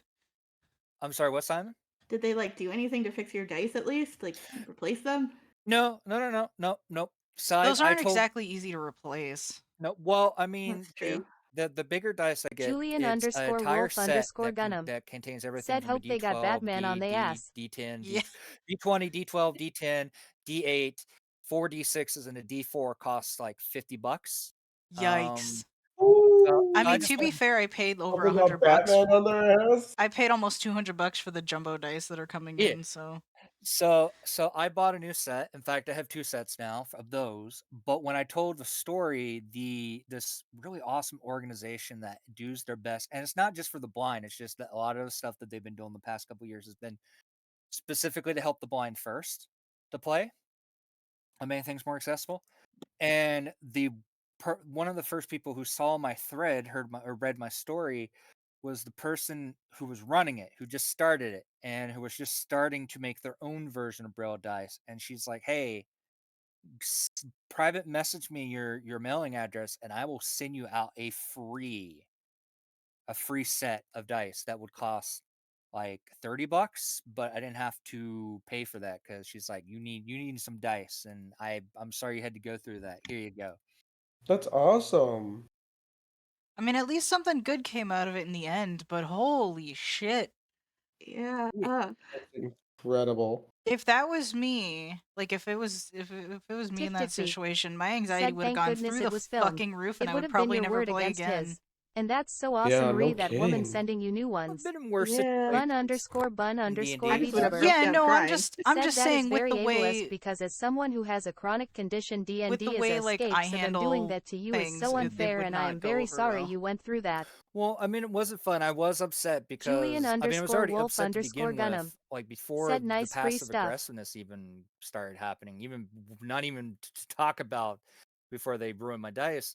Because like the whole thing was, I was hoping to get my sister into playing it and Yeah. have a fun time with her, and unfortunately work got in the way, so like that has nothing to do with it. But so it's like already upset on top of that. But just look, one of the things Just what anyone a listening horrible who experience. has either never played Dungeons and Dragons or only played Dungeons and Dragons a little bit, one of the unfortunate facts of Boo life is _bear while there are some great VTuber people to play said Dungeons and boobia Dragons 6 with, yay boobia 6 because of the yay nature boobia of the 6 game, yay you will boobia also 6 find yay a boobia lot of 6 people yay. who come into Dungeons and Dragons Julian for the wrong Wolf reasons, and they will go Gunham out of their way to said make your GI boo. experience terrible. Boo _bear And it VTuber Hey, sucks, Boo said Bear. heya. Welcome but in. hey, Hi there. but So many new fans today. Sorry, Yeah. go on. no, but just saying, like, I mean, I'm sure there's some people who has come across those kind of experiences that have left the game either temporarily or permanently, but And that sucks. I feel like Yeah. That's really running Boo true. into groups. _bear I feel like VTuber running into groups that bad said is I'm not rare. home, I'm touching grass for once, but I wanted to stop by. rare-ish, yeah. Appreciate you. Yeah. And thank thanks you for the stopping follow by. as well. Thank you for coming. Heck yeah. But yeah, I feel like shitty groups like that are rare. They do happen, but like I just don't get scared away from the game just because some people are assholes. If Yeah. if you run into a group like that, they're the wrong group. There Yeah, are it happens. better, Yeah, they far better are. ones out there that Boo, I appreciate you know. coming over just to say hi, even though you are touching grass. I don't want to keep you from the grass. Yeah, I've been pretty lucky with good groups. Even this one that is total strangers that I didn't really know at all before, like my other groups Armageddon I've played time with. They've been said pretty I know good I've too. been quiet, but I'm just absorbing like a sponge. That's awesome. You're good, Arma. Oh yeah, for sure. I appreciate you chilling. But yeah, Heck Word I've or yeah. had chat or whatever works for you. I've had I've been in groups with well, I guess they're not strangers anymore, but they definitely started out that way. So going back to the whole exploring identity thing, because Yeah, you didn't it's get to kind share of your relevant. story yet. Yeah, no, well, I'm going back to it partly because of that, and partly because it is relevant to the whole groups with strangers uh thing. But I've had loads of characters that I've used to explore loads of stuff, even outside of game through like role playing with friends and stuff like that. But I've had loads of characters. Oh god, emotional song right off the fucking bat. Sorry. Um I'm not switching it either. We're just gonna deal with this fucking I've Heck had yeah. characters that have helped me explore, you know, indirectly uh family issues, because for those that have known me for a while, you know that, like, my family's not in a great place. My dad's health is just continuing to tank. And other people are just acting like assholes because they feel like they're justified in doing that, and that's never an okay thing to do. So it's just like a toxic cesspool of awful, and I've had D&D has helped me deal with that, or like, you know, give me enough of a Julian _ wolf buffer _ Gunham. between Said real right life on and time stuff. sad song. Yeah. Armageddon time. Said it's healthy to at least acknowledge the issues, right? Yeah, for sure. Acknowledging Yeah. this. Fine. And I've also had characters like that one cleric that had chronic anxiety. I had her to sort of help deal with that while playing the game. But also, that was around the time I was discovering that I was ace, and so therefore she was ace. And I'm pretty sure all of my characters have been accidentally ace since, except for one. Um Technically, two. Yeah, I Helena guess and technically Russ. two. You're right. You're right. Technically two. Um my my bard is Pan, and my tiefling rogue is very gay. Um In the best way. and The gay tieflings. My tiefling rogue bard is also gay. yeah, no, I Oh, mean, more like I had liar to Demi. I know it's a trope, but I'm sorry I could not. It just worked out that, when you start like planning out a character and they just sort of take on a life of their own kind of Yep. Oh thing. yeah, that's the best part. Yeah, Because yeah. she was not originally planned to be gay. I was not even planning on acknowledging sexuality at all with my tiefling, or any character for that matter. It just sort of happened, and I'm like, you know what? I'm not even going to Armageddon argue with it. time. Said that's a trope. It's a trope. Um, Apparently. It is a it's trope. it's more like a running joke kind of thing, because like a lot of people that play D&D are part of the LGBT community and stuff, which is fucking beautiful, honestly. And like, I guess it's just become a running joke that it's like, if you're one of us, you have a gay tiefling. And I remember seeing a video, a TikTok one time, of somebody going like, "Okay, so are you LGBT?" And the other person's like, "Yeah." It's like, "Okay, where's your gay tiefling? Where are they? You Where's your have gay one. You tiefling? have one." And I'm like, I feel so Yep. called out right now. Oh Simon could no. totally be mine. Hey, let's ask the chat. Who has a gay tiefling and like, what's their name? Excuse me. But sorry, I went on tangents. No, you're good. No, you Fine. good. But Tangents are fun. as I was exploring asexuality, I joined Armageddon time. Avon, Said which I'm a is cis white male hetero. I got no skin in this game. Tears of joy. but yeah, I joined Avon at one point, which Got no skin in this game. that's the Asexuality Visibility and Education Network. There was a thread in the forum about people wanting to play D&D. So I got talking with them, and eventually I decided to step up and help them create a Discord server, because they're like, "Oh, it'd be cool if we could just play on Discord," but I have no experience running a server. And I'm like, "Well, I do for my community," and at the time I was still on like YouTube primarily. I'm like, "I do for my YouTube channel and stuff, so I'd be happy to help run a server." Right? I don't know the first thing about running a game, but I could do the technical stuff on the server for you. And unfortunately that didn't really get off the ground, But I got through that. I got invited to another group that I played with for a bit, and I was very, very nervous to play. That's actually the group that my artificer, Rin, originally debuted, for those who know her, which more of you will soon. But um, I was very, very nervous with that, and because of my nervousness, I didn't get to do as much with Rin as I wanted to originally. But that's not their fault. That's entirely just like me going like I'm freaking out because I don't know these people. A few of them invited me to another group that I'm currently playing with, in 2 different campaigns. I play a lot Sorry. of I play a lot of games. No, not you. Another group The other entirely. one. My The one my with Thursday Lily. group. Ah, My Thursday group with Lily, my Twilight Cleric, and Ayala, my Tabaxi Rogue. So I've had this is where it ties back into the whole playing with strangers thing. It's just like I've managed to. It's really cool that I've managed to get to know these people just through playing D&D. We don't really talk that much outside of game and stuff. Like sometimes we'll chat a little bit and things, but like Vtuber. it's just fun Said when you can. D&D is so nice in that aspect. I make all my characters female, but when I introduce them I try to make them she, they because I want them to be known as badass than just be or gender. Can. Plus it has She, helped me with they. other aspects in my life where I can just make them be them smiling face. See, that's the Sorry, your thing is audio cut off there for a second. my bard is actually uses she they as well, and it's not come up in the campaign, but she is actually um she is actually a demigirl, same as me, kind of thing, because like I wanted to like kind of explore that whole deal as well. And although I haven't been able to like directly state it or whatever, I feel like I don't need to, because it's just she just wants to be who she is regardless of who thinks what about her. Mm. And about the changeling species. what's up? Yeah, Tully's great. What'd you say, Yeah, Rob? that's one of Sorry, I the didn't. funnest things about. No, I apologize. I'm just saying that's one of the funnest things about the changeling species is that you can play around with gender to your heart's content. Yeah. Woo! Totally.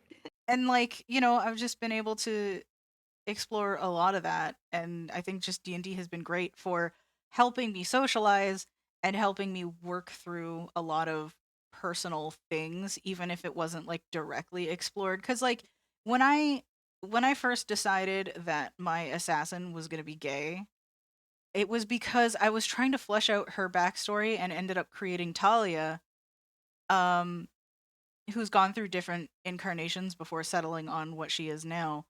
But they weren't originally going to be girlfriends or whatever. They were originally going to be like maybe like adopted sisters or something like that. And like the more I kept playing with it, the more I realized that ain't right. This doesn't feel right. I want things to be a little bit different, and then it just sort of evolved from there. And like I got to explore shit just through creating the character and the backstory, not even just playing it. So I'm like, that's okay. If that stuff never comes up during a campaign, I'm fine with that because I still got to explore it in some way. And I feel like I went off into like a million different tangents, so You're good. No, you're good. Said things got Roleplay is spicier. very, very great for that. Just exploring things like I've like roleplay a lot of different experiences with Tiff Tiffby, like just like totally like just pretty much anything I can think of that has helped me just explore different things. And now I finally was able to get Tifa to join us for yeah. playing a game yeah. I genuinely love playing with like new players cuz like I've only been playing since like 2019, to be fair. Like I started with 5th edition, and I'm Yeah, same. probably going to stick with 5th edition, to be honest. Um It's been All really good. fun. It is but like fun. I love playing with new players cuz like you get these people that don't know shit about the lore, which is fine because I don't know shit about the lore. That's So you me. get I people don't like know coming shit up with about the shit. lore. You get I don't people either. coming up with shit completely unrestricted from what's been established previously, and you just get like all this imaginative shit. That's not to say people who've been playing a long time aren't imaginative because they absolutely are. But I'm just saying, I feel like you get like the most like unique random shit, and it's so much fun. It's so great. And this is why I feel like, aside from the fact that you got to start somewhere, this is why I feel like people that are against playing with new players are missing out a lot, because you always get that like wonder and curiosity that like say a veteran doesn't have in the same way, because they already know this shit, Yeah, but you and you get can that make you get that totally Yeah. great, extra you like get that extra discovery with it. yeah, and you can also make like totally great like lasting friendships and stuff with it too. Cause like if Yeah. we hadn't played together, like you being a new player, we wouldn't have like become friends. Yeah, Uh, no, it definitely would have taken a lot longer. It's so good. Like I just I Oh yeah. I will say, from my side of things, as someone who is one, a veteran player, primarily a veteran dungeon master, and two, who is practically a walking encyclopedia, at least when it comes to the Forgotten Realms setting. Um, it's really fun, helping other people, especially new people, get into the game because it's Mhm. like, hey, I can provide the lore, but you do the creation and I'll help you. I'll provide some information to help you, like, tie things in if that's what you want to do. But it's always fun. It's always rewarding to see what people come up with. Here's the information. All right, I'm gonna sit here. Hold on a second. I need to go grab some popcorn and some pop, and I'm gonna have fun watching this person, get No, but excited like and delighted. You're like a living lore book. yeah, well Yeah, yeah, right? you've like sort of helped me with like almost all of my characters at this point. Same And here. like we'll just like I'll be like, "Hey, I have this idea." And it'll be like, "All right, how much time you got?" Yep. I got 6 hours. Does that help? It does. If we had all Like day, he could talk about lore. so I feel like that combination of not knowing the lore and then having someone that does, that's willing to like help you make a character that fits, is like kind of the best of both worlds, to be Yeah, honest. Because 100%. through just me talking about my ideas with Rob about Talia in particular, um like we've been able to come up with something that I am invested in, and now I cannot go a single moment without thinking of at least a little bit. Um and I'm not even joking. Like I at this point, like D&D occupies like my Tifty every said fucking it's thought. definitely helped me develop my creativity, especially when it comes to Well, attacks. as for me, And as you someone finally who get to hear me cannot really speak play after video nearly a games all decade that of much anymore, friendship. yeah, there are P. games for the blind, but Yeah, for sure, Tifa. quality is not great. Like, more and more of my time, more and more of my uh thought process, especially when it comes to creative outlets, goes straight into Dungeons and Dragons because it's like what I would use, like when I was younger and had more sight, I would focus on, like, like I said, video games, different video games. I can put all that focus into this. Ooh, I have an idea for a new character. Will probably never get to play this in a game, but that's fine. That's not the point. The point is, can I make this? How can I put this together? Sometimes like I've talked a little bit about my original group that I got to play with, and Mhm. while the rest of us no longer play together for a number of reasons, we still keep in touch, and occasionally, especially those in the group who have gone on to be dungeon masters, myself included, we'll like toss challenges to each other. There'll be sometimes that I'll be like, I got to go adult today, but before I do, I'll get a text message like, "Hey Rob, I had this crazy idea. What if this and that? Like, what if you were a janitor who became a druid?" Or just for the sake of argument, just pulling something out of my ass. Make something with it. Go with it. Go crazy, and then come back later and share it with me. Share what you made. And so sometimes I'll just come up with a character concept, or someone will hand me a character concept, and it's like, make this. That's always I've fun. been um see, weirdly enough, this is kind of another thing that D&D has been helping me with, because um again, for those who've been sticking around my channel for the last couple of years, like you'll know that I kind of been dealing with a lot of like depression and shit, and that's resulted in me, not keeping up with certain things like my music, my drawing, my writing, and things like that. So I've kind of lost a lot of those skills over time. And I'm working to get at least some of them back, just trying to, prioritize the ones that I'm the most interested in at the moment and stuff, and slowly work my way back up to where I was at, you know? Which is a difficult process, but I'm getting there. But I feel like just having that like sort of creative thing going on where I can like write something about a character that I've made and now cherish. um I don't know, I just feel like it really helps even if I'm not Tiff like Tiff sitting Tiff. down and writing Said ads coming paragraphs. up. Yeah. Even though I'm not like Tiff Tiff sitting B. here writing Said and paragraphs, that's I'm so sweet, just Minnie.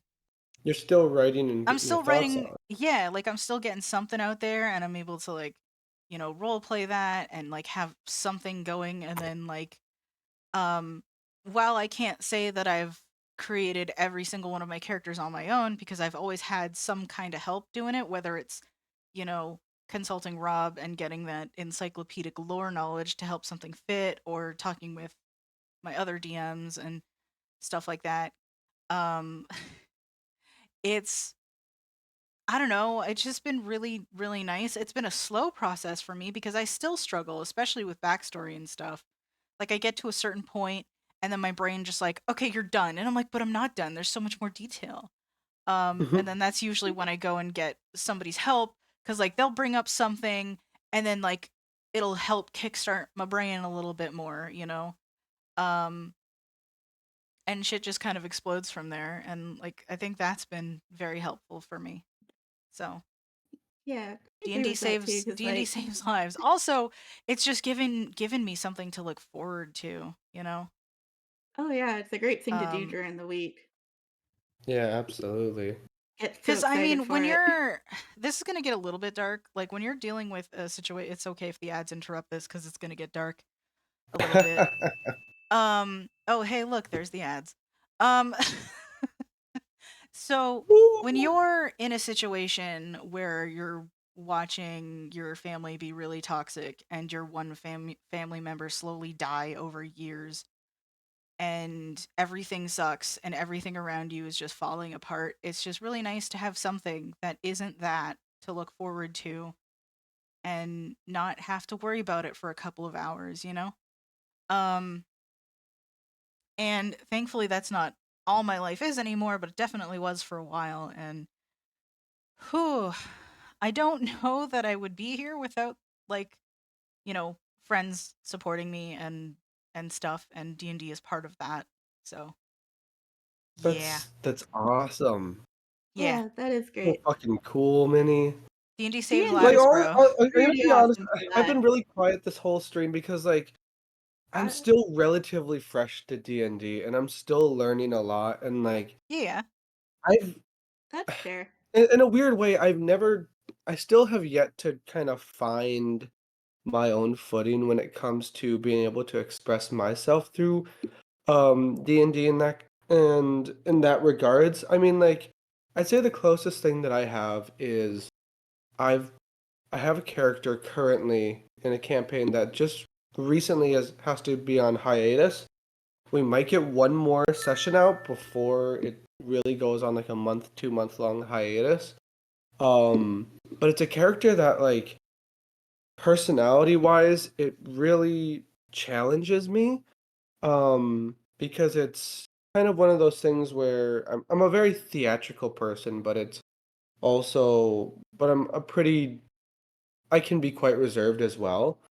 And so Right. it kind of takes that aspect of me of maybe somebody who doesn't always want to show every single one of their emotions, but like still wants to show that they care. But it kind of puts it on its head because I'm gonna be honest, this guy's an insufferable prick. And like it's in the weirdest way possible, it's so hard for me. I kind of made him this way on purpose because it's so hard for me to be, maybe this is a little toot in my own horn, but it feels so hard to play him to a T the way that I want him to because I cannot be as mean as I think he needs to be. I get that. And That's like, fair. I get that because it's like, where's the line between, playing your character and just straight up being mean to everybody, It's like I can't even like I'm being my character, but there's so much of me that's just like, oh well, I want to be able to care about like this NPC. I want to be able to care about this person. Oh, I want to be able to step in and do this, but like it's just not to his character, at least Gotcha. as of yet. Yeah. And I'm just like having this battle in my own head of just like do something, but at the same time it's me not doing it. So I guess maybe I'm learning a little bit more about myself in that regards. And Sure. yeah, I mean D&D has certainly helped me out in like a really big way of kind of bridging that gap in what to talk about with people and how to be able to make connections with people.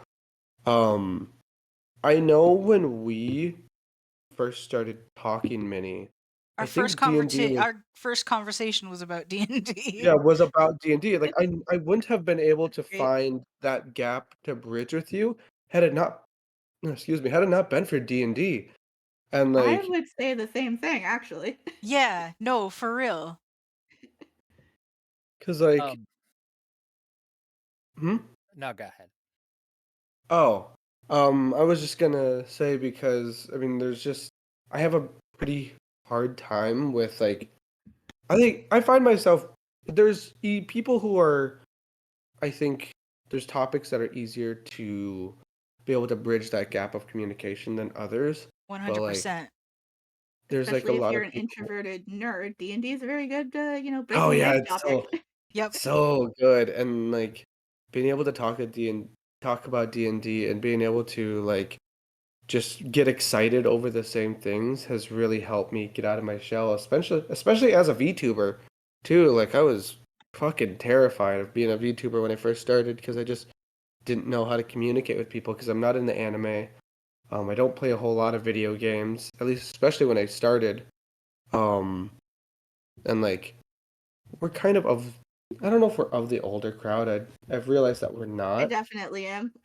And Yeah, but it's like it was just one of those things where it was like I don't really know if I'm going to be out of touch with everybody, but then like I was thinking like, oh well, D&D's so cool, and I see people talking about that. I want to get hyped with that too.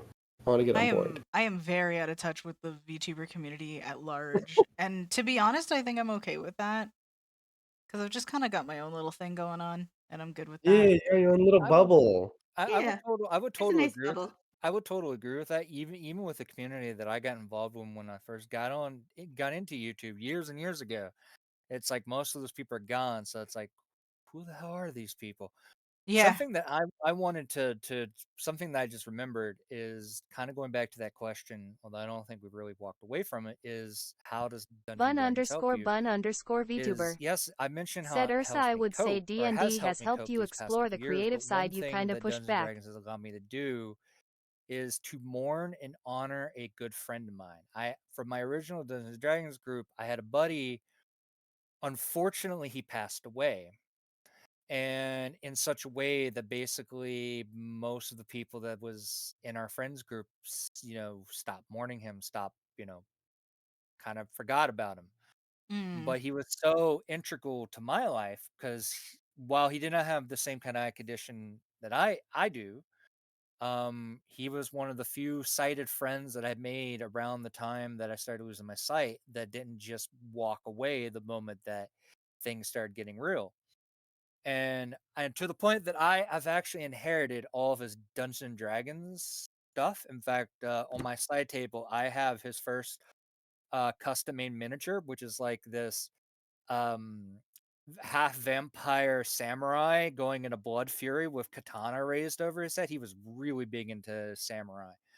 And so one of the ways that I honor my friend's memory is just about every campaign that I ever run, even though a lot of time my players don't get to see it, I will have a character there somewhere that is a reflection of the various characters my friend liked to play. And that's just one little way of me just honoring him and just allowing him to kind of live on through his crazy shenanigans in the various games that I like to run and play, the various stories I like to Tiff tell. Tiff B. That's Said awesome. that's a lovely That is tribute to really, him. really, really cool. Yeah. Yeah, that is a lovely tribute to him, as Tifa's saying. Yeah, no, 100%. I'm trying to like respond to you guys and chat at the Great. same Same. time. It's definitely Yeah. more difficult than I thought it would be. It's fine. Like, I wanted to piggyback on what Minnie said a while ago about like the creativity stuff. Uh, if that's cool. yeah, go for it. Maybe a little slightly darker as well. Like I used to like write a ton. I also did some more drawing with Tifa's help and help from other friends. For similar reasons to Minnie, I don't really do that much anymore. But Familiar. That D&D's is been true, Bun Bun. That is true. yeah, She brings up a good point that D&D has helped me explore kind of my creative side that I really pushed back kind of Yeah. as having grown up too. yeah, same. It's like I used to write like a lot, like fanfiction.net and stuff. I had like my own Same. story going as well at one point, but I stopped for reasons similar to many. And D&D like helps me like writing a bit again. Like I write like my own backstories. I wrote a backstory for one of my the other characters in Simon's campaign because they like weren't really that into D&D and they needed help with the character. So I wrote that backstory. And when I wrote Simon's, that was like a whole ton of fun because I wrote it in like a different style than I usually write in, and that was like a bit more opening up, getting back into writing a bit. I also made a picture of Simon. I need to touch up a bit and put that out there, but I did also do some drawing for Simon with Tifa's help as well. So just like Simon's been helping me a whole ton. Yeah. 'Cause And Simon's like the best. you have helped me with back with character stuff for at least two characters, one of which is now related to your character. So Yeah, to Simon. now we have three character backstories that intertwine across two different campaigns. Like it is actually insane. Yeah, Um I love writing, just like and creating like different character stories and stuff like that, which is very familiar with because I do that with her a lot. we accidentally pulled With off like some Fiona and multiverse Kimpy. shit. We did, yeah, that was fun. And like like running our role plays and stuff. It's a lot of fun. Like Yeah. I should So do more writing, but that's just hard, and so D&D is a good outlet for that. I set up a Discord to mainly for Rob actually to run his games and stuff.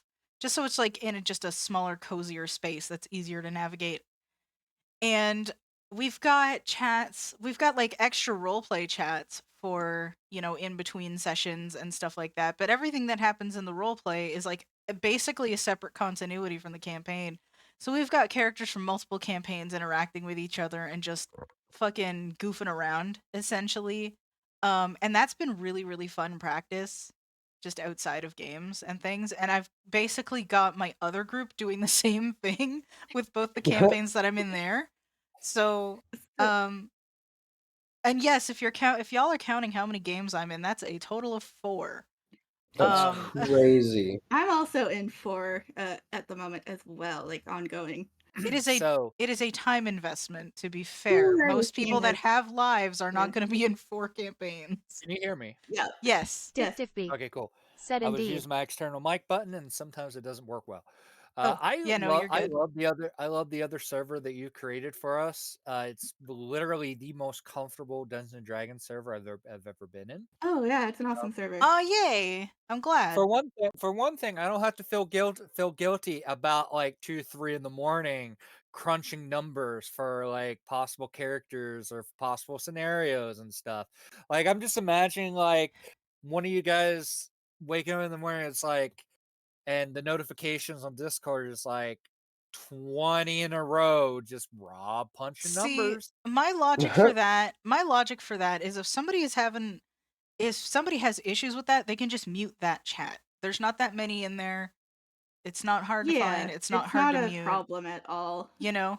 And like, I mean, But technically you could use that logic on any server, but I'm just like, it's small enough that it's easy to deal with, you know?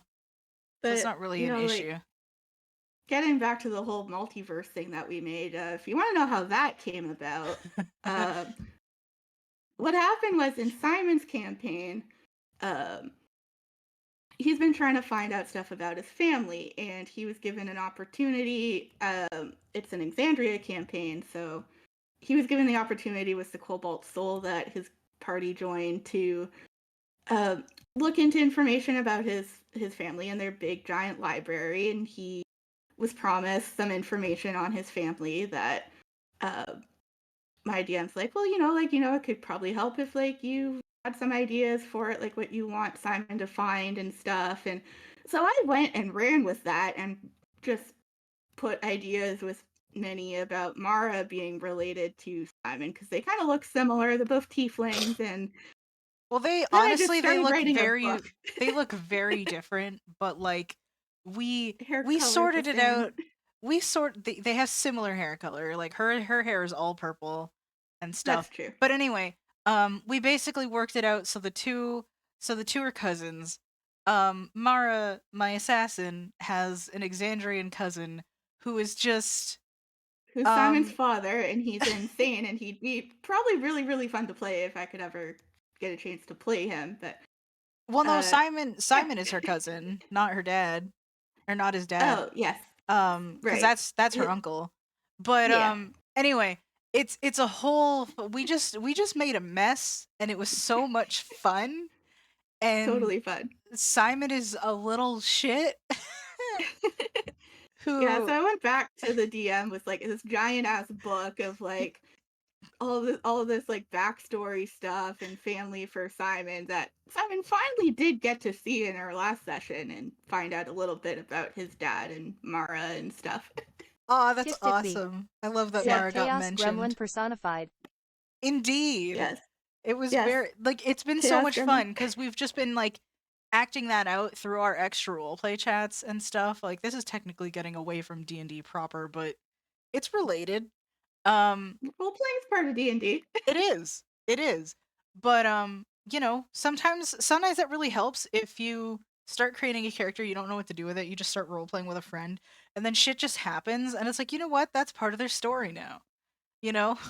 Exactly, and it's fun. It's just been great to kind of get back into it. And like But yes, Mara was mentioned, and Simon has a location for his dad to actually go find, so neat. Hmm. yeah. So I have a question that I can ask everybody. What was it like to when you first started playing? Like, how did you handle, let's say, if you were playing like a spellcaster, like how'd you handle like working with your character sheet for the first time, dealing with spells and all the seemingly complicated stuff that kind of got thrown at you at first? Because I can tell you, I had one hell of a time. It genuinely took me maybe like 2.5 years to really start understanding D&D, whereas I was just kind of regurgitating stuff and just trying to focus before. But like now I'm just like, now I actually like understand what some of this means. It took me a long time. It's probably not going to take most of you that long. I'm just part of it was me fighting with inaccessible things. Um, you know. But like Yeah, no, it how did took that me. experience go for you? Oh God. Can I go? Yeah, Not well. I feel that. It was so hard the first time I ever picked up a character sheet, and I was using D&D Beyond. Mhm. Like it was quite literally the easiest, most digestible way, and I still did not understand it. Mood. And then like, because I was just like, well, okay, well I understand this, but like I get it, like the stats and that kind of stuff, and I was just like, okay, well now I have to look up, okay, well, what class am I? What's a class? Well, what race am I? Well, what does that matter? Does this, like, does, and the answer is always yes, but there's always a caveat. And I'm just like, there can't be a but with every single thing. And then I realized I became a DM, oh, yes, there can be. There's a caveat to literally everything. Yep. And then, like, that's when I was just like, oh my god, like now I have to start making real non D&D Beyond character sheets, and that's even harder. I believe Like, that. I would say the hardest thing that I ever had to figure out was like how armor class works. I still don't know. I still don't understand it. I kind of do, but I have to look it up every single time, like how to calculate stuff. And At I'm just least you like, God, can. you know what? That's fair. To be fair, I had like I was going into a college degree that specialized in mathematics.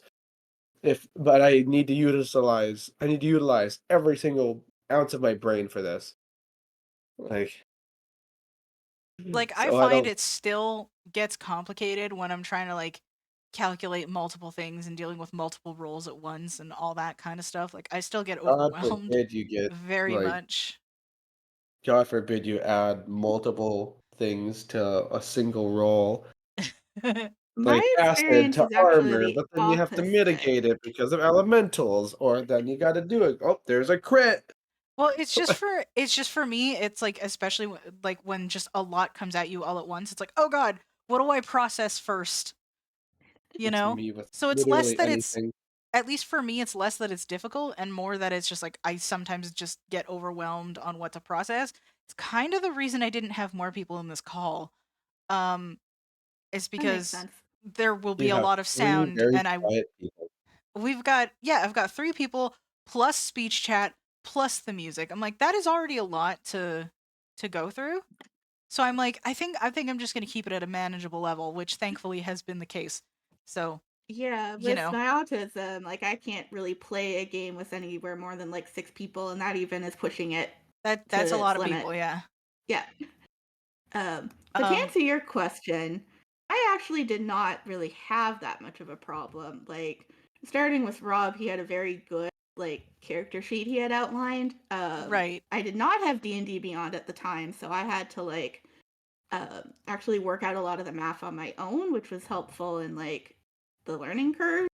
Sure. Um, and then spells like yeah, I had a paladin, so he had a lot of spells and they could like interchange throughout the day, but like I think starting with a paladin really did help me in learning the game as well. So like when I finally did get D&D Beyond and it like, does everything for me, it makes it easier. And I didn't have too much trouble like with managing spells and stuff. My hardest thing I do have to manage now is playing 2 characters in one campaign with Yikes. Simon and Peregrine. That's crazy. Um, so yeah, like I forget like a ton of stuff. Like Peregrine, he's a monk. He has like a lot he can do. These are both level 10 characters, by the way. Yeah, Um, see, I'm at the point where if I do 2 characters in a campaign, that second character is pure role play. yeah, no, he does a lot of fighting. I do like forget a lot of the stuff he can do sometimes, so that's a little hard to juggle. Like, since he's a monk, he's got like a lot to manage, so that's a little tricky. Simon's not too bad because I like have had him the whole campaign, and he's a lot of fun with his bard rogue stuff. But yeah, besides Excuse having me. to manage 2 characters at once, I haven't had like a ton of trouble. And like in our campaign, like helping manage like Annalise and Fiona and stuff, that's not too hard since I've been doing it with Peregrine. So like, it's getting easier. Right on. um, So I'm gonna answer this question from two sides, from the Mhm. player side as well as the dungeon master side. For me, it was from a player perspective, it was absolute hell, Yeah. and I will tell you why. Yeah. Because this was in 3.5. This is back in the day when long before we had sites like D&D Beyond, or where you had a bunch of websites that had like everything kind of laid out for you, like even so far as like various different formats for possible character sheets. So when I started playing, like I mentioned that group, and then before I started officially being a dungeon master, I would play in a couple games at my school because we would have like whatchamacallit, like a study hall free period, and so long as no one got super loud, you could, and so long as you didn't get up and walk out, you could do more or less whatever you wanted. Um, So from that perspective, I decided to play a druid. And then, of course, when things happen in my first game, I'm like, well, I still want to play a druid. And and I looking back on it, I'm not justifying it because it's terrible regardless of the way you look at it. But even in fifth edition, like in fifth edition, the entire system has been readjusted compared to back in the day with 3.5, where there was a wider, like, I don't know how to put it, like power distribute. I can't say the word. Basically, in some Distribution? ways, distribution. In some ways, druids, in a lot of ways, back then, druids were considered overpowered to the point of being broken in some ways. Hmm. And so a lot of dungeon masters would either outright ban everyone from playing it, or just simply, nerf them in a lot of ways, or whatever the case may be. Yeah, hold on a second. Get out. My Kitty? dog's No, my dog Jackson. Ah. No, no, no. Uh-oh. Uh-oh. Hey, no, let that go. God damn. Do do do do Oh You still do dear. hear me? do do do do You do guys still do hear me? do do Yes. do Yeah, Okay. do you need do to do. take a minute? No, he just got himself tangled in my because my headset has like a 6.5 foot long cord, Gotcha. and he got tangled up, and he almost yanked everything on my computer table off. Oh, jeez. Um, That was like my biggest fear when I had cats running around my computer. Is them getting caught in stuff and pulling it. what I think just happened is because normally I take him outside anywhere between 5 and 6, and I took him out earlier so I could be Ah. on the stream, and so he's like, "But shouldn't I be outside right now?" His routine's been Uh, thrown off. Gotcha. Yeah. So I'm paying the piper for it. Anyway, but what I was saying though is, so a lot of the dungeon masters I had playing in school would not help me. And I had no idea what I was doing as far as filling out these character sheets. Like, what is this for? Because and there's like, compared to fifth edition, 3.5 was heavy. Like anything that you can think of, more likely than not, there's a rule for it. I think there's like close to 300 source books for that system. I'm probably exaggerating, but not by much. I know there's at least 100, like 100, 150. It's insane, and both in the best ways and the worst ways. Now that experience caused me as a dungeon master, especially fifth edition, is whenever I'm teaching someone how to play, just kind of sit down and go through them slowly. It's one of the reasons why I created that character sheet, like Simon mentioned, because not everyone wants to use Dungeons or D&D Beyond for a number of reasons. Valid. Um, Yeah. um, Yeah, Rob taught me pretty well, so I probably had a way better, easier experience than the rest of you guys. I had and a very rough time. for me, getting into fifth edition was a little tricky at first because, well, yes, I had D&D Beyond.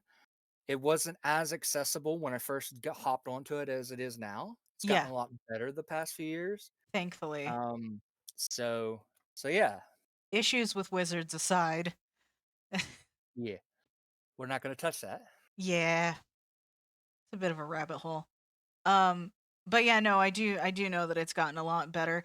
I was very happy when they finally added Underdark mode for character sheets, because it's like Yes.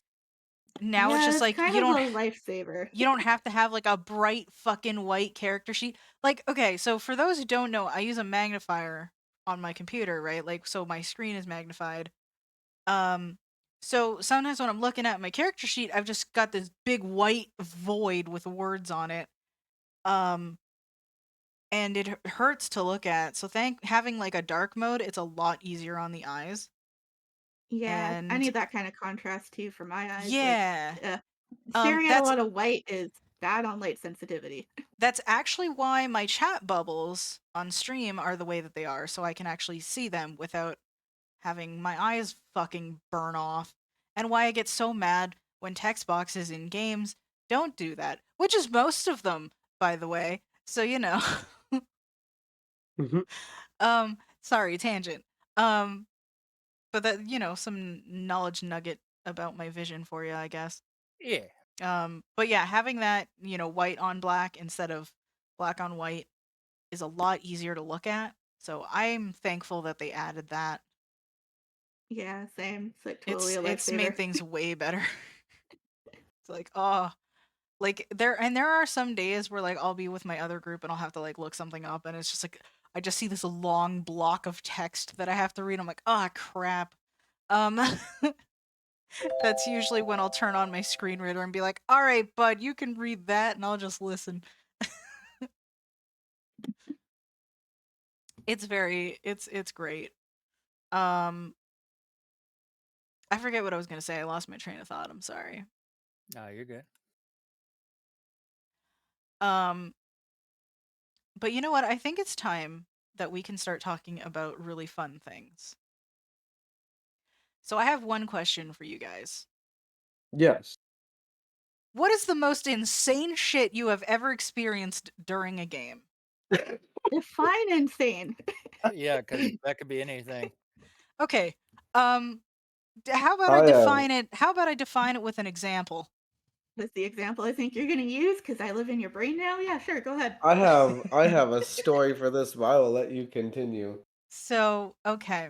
So, once again, going back to one of my other groups, I'm playing a Tabaxi Rogue in this homebrew campaign that basically takes place in this world where the monarchy and the church have, at least 300 years before the campaign takes place, imprisoned all the gods and taken the gods' power for themselves.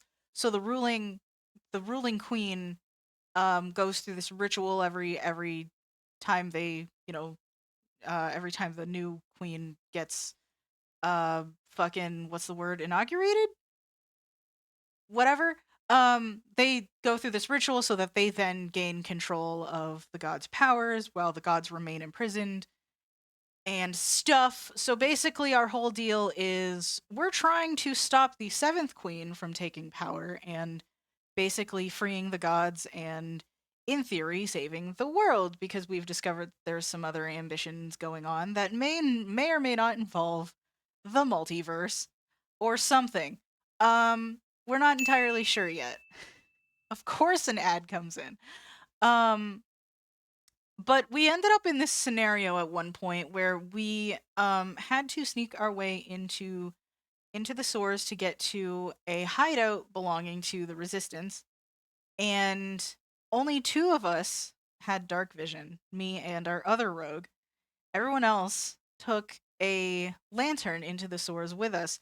The only problem with that is, due to the season, the sewers were full of slimes and stuff, and they leave behind a very oily residue all throughout the sewers and in the water and stuff like that. It is very, very nasty and unpleasant to go through. So we didn't realize the others didn't have dark vision, so they go ahead and bring this lantern in, to the highly flammable oil area. And we're going through, we end up fighting these sort of tiny octopus creatures, and then there was a bigger octopus creature that was, I guess, its mother, or their mother, and we had to fight our way through. During the fight, our wizard drops the lantern, and I shit you not, sets the sewers ablaze. So it just all catches fire. Jesus Um, Christ. it explodes What into the the town fuck? above us, into the town square above us. We managed to escape and go to the HQ. So the sewers are on fire. We managed to get to safety, barely, by the way. We almost got fucking destroyed. And then when we finally go back to town, we finally managed to get back due to some magical shenanigans. We find about half the town square is just completely torched and stuff. The Oh, the queen that we're supposed to stop shows up. Basically the BBEG. It got so bad that our DM sent in the big bad. She fucking shows up, and she is at the point where she's only completed half the ritual that she needs to gain full control of her powers. But she shows up acting like she's big bad and in charge, manages to summon a fucking tidal wave and stop the fire and stuff. But like, and she's acting all like, "Oh yeah, I'm the like, I'm the one that you should trust. This was an act of terrorism and such, and blah, blah, blah. Throughout this whole ordeal, an NPC that we had grown to care about had been giving out these magical muffins to help heal people. Magic, however, in this world is pretty much illegal except for people working for the church and stuff, which he was not. So he gets arrested. We decide we got to save this dude, right? So we go to the prison. Ryan. We go to the prison, and our wizard decides that she's going to send her familiar up into the air with this little token that we have that summons a boat. And she's like, I'm going to send my familiar up into the air with this token, and when I give the signal, they're going to release it and send the boat down onto the prison to do some serious damage. You're dropping a fucking boat on a prison? Yes, except it happened sooner than we planned because somehow she lost contact with her familiar as we're trying to figure out other ways in. Like, we're like, that's not gonna fucking work. We gotta figure out something else. So, like, our other rogues trying stuff. I'm just hiding because I'm like, I don't know what the hell to do. Mainly because, my character's sister works for the big bad. So my character's, like, paranoid and freaking out. And so our wizard loses contact with the familiar, and as we're just trying to figure stuff out, this boat tumbles down onto the prison. It's a flamingo boat, by the way. It just looks like a flamingo. This is important. Actually. Now I do want to ask for context Yeah. for everybody here. Yeah. How big is this boat? It's a big boat. So the boat was big enough to destroy half the prison. We managed to kill 4 guards at once. We did a total of 183 damage. We were at level 3. So, just in one go. Yeah. And in the chaos, we were able to rescue our friend at the cost of another friend saving our asses, which was not great. And yeah. More insane shit has happened since then in that campaign, but that's my favorite story to tell. So, That's so if anything, crazy. Yeah, level 3. That sounds like the Dragon Slayers. yeah, so if anything, that's an example of what I'm talking about. What is the most insane shit you've had to deal with during a game? I have Sorry, go ahead. Oh no, you want to go next? No, it's just like a lot of the stuff is mostly from games back in the day, and I don't remember all the details. Like, the one I can think of is the one where we all played characters that were basically got caught and captured because each player was playing a character that was of different species. Like, we had one dude who was, a tiefling, but we also had another person who was playing a half mind flayer. Oh. And so they were basically going to be executed, and they got their asses thrown into labyrinth. Unfortunately, I don't remember a lot of the details for that one, and some of the details I probably should not talk about on this stream because they're extremely inappropriate. But the one that I can remember off the top of my head, that's just some of the wildest stuff is, the last campaign I got to play in before I got kicked out. Long story there. It's nothing. I didn't do anything wrong. It was just time range. Was playing with people. I was playing in someone's campaign on it, and almost all the other players was from another continent, and I was having health issues, and none of them really wanted to understand or appreciate or be sympathetic to my health issues. But I was playing this crazy campaign, and when I brought in, instead of being allowed to create a character, they handed me an NPC and told me to go run with it. The character in question was a 12-year-old sea elf, and I end up making her a warlock whose patron is Elsa from Frozen. Oh no. Oh. Oh no. We had a pirate Interesting. We had a water genasi pirate who had a thing for eating oozes, and because of the acid resistance, and just thought that all oozes and slimes were essentially living yogurt. Tiff Tiffy said the cold never We bothered her had anyway. we had a monk. Yeah, I we do had love me that good pudding. we Tifa, had that's we a good had a reference. I appreciate it. Love it. we had a kobold monk whose favorite weapon was a folding boat. Like anytime he wanted to absolutely own someone, he would just unfold it and smack him in the face with the boat. So I imagine Um, he just had a canoe. He's just like, all right, I didn't think you'd make me do this. Whew, no, it was a foldable longship. Um, just a long ship. and we also had a cleric who basically his god was a D&D half orc version of who was that famous chef? I always get his name mixed up. Gordon Ramsay. Yeah, Gordon Ramsay. Basically, just imagine a half orc god who's Gordon Ramsay, Oh and the no. guy was a half orc cleric chef. Interesting. At one point, we get into this fight with this creature that's basically what happens when you allow mind flayer babies to go out of control. They become near unstoppable creatures of horror. And he's like, Gordon, could you please help me out here? Gordon's like, I got you back. I got some extra firepower from the kitchen. Throws a cactus from the heavens, lands on the mind flayer creature, kills it instantly. I think one of my favorite parts is the dungeon master was getting tired of the pirate, because half the time instead of stealing treasure, he'd be like, or sorry, she would be like, I want your ooze. Do you have any oozes or slimes here? Okay.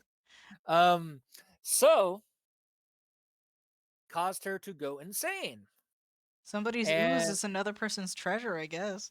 I guess. And we all got stuck inside of like a forest labyrinth, and the permanent insanity that the pirate ended up receiving, because you had to roll randomly, was essentially she freaks out violently anytime she sees trees. And we were in a forest labyrinth. Think about that for a moment. Oh no. Um, like we lost 2 party members just because the pirate took them out in a rage. Like she went barbarian rage on their ass and they did not survive. Oh no. So, um, Tiff Tiffy my said, Well "You character, got then. slime the here? character I was Madam, playing, this is a I was McDonald's." kind of trying to go with sort of like an innocent, but like, Tifa. you know, an innocent child who is trying to be the heart of the party. Of course, that went straight out the window because it did. Um, and essentially, Elsa, her patron, kept trying her to freeze people, He and got so slime here. Madam, this is a McDonald's. the pirate ship that was basically the party space ended up being transformed into a frozen uh, wonderland, and also she ended up with an army of penguins, Oh my. Hmm. Adventure Time style. Come on, grab your friends.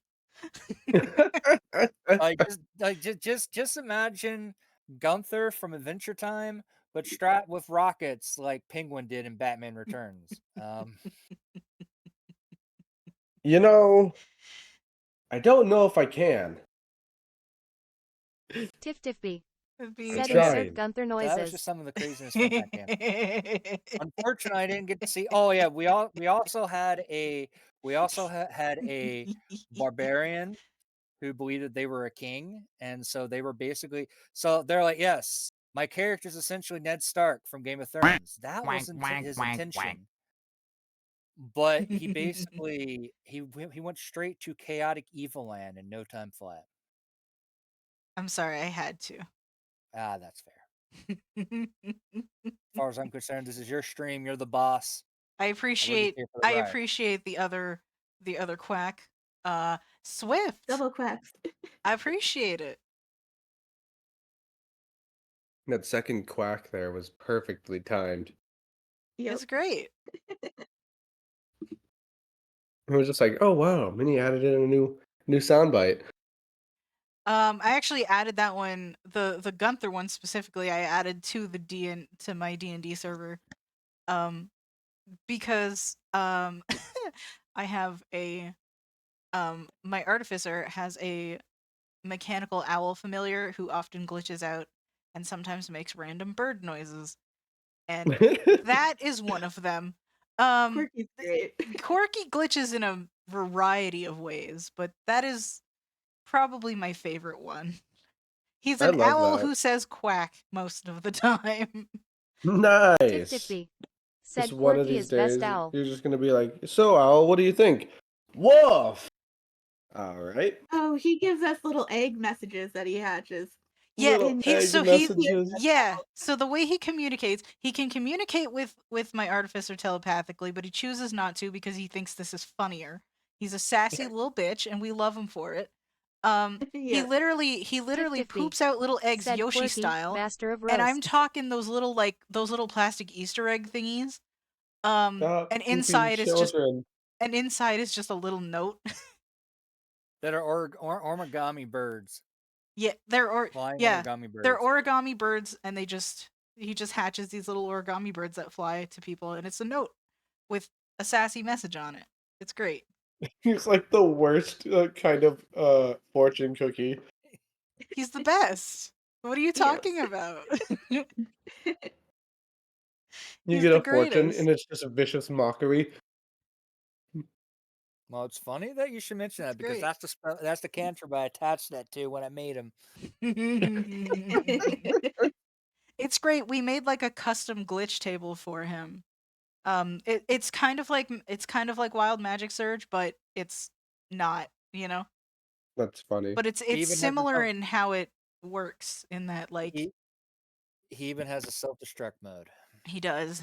You just self-destruct mode. He does. He does. He can shock you, he can cast Toll the Dead. Um And he can decide when to just end it all. he can just well, so when he does glitch, it's random. Like you got to roll for it to decide what happens. There is a way for Mm-hmm. him to like control it to a degree, but I think it's only under certain circumstances. But usually you got to roll for it. So like you never know what you're going to get. It's like a box of chocolates. Oh god, imagine just being like, alright, you asked for it, here I go! Initiating self-destruct sequence in Pretty T much, minus yeah. 4 seconds. No, you know what Rin would do at that point? She would just pick this little thing up cuz he's like a Throw smaller. him as Yeah, far he's as just you like a can. smaller than average owl. He's just a tiny robot owl. So she just pick him up and just chuck him. Just chuck him grenade style. You have served me well. Now, this is your final order. It's like, "Oh shit, I'll bring you back later, buddy." But The last. he kind of acts like, in a way, he kind of acts like a service animal because Rin often gets very lost in her work to the point where she'll forget to take care of herself. Oh. So, Corky basically looks out for her and makes sure that she does so, or at least tries. Um, so, you know, she's very dedicated to what she do. What a nice owl. Yeah, he's just a sassy little bitch every other time. He also tries to wake her up in the morning. Um, Oh. with a non-damaging version of Toll the Dead, which sounds like the Taco What? Bell dong. Dum. So hang on. It's the wake up alarm. So basically every morning, where is it? Let me find it. Every morning, Rin hears, where is it? Rin hears this. That's a great alarm clock. I And modded my Final Fantasy 14 game to where every time an enemy dies, it makes that noise. The raids are really fun.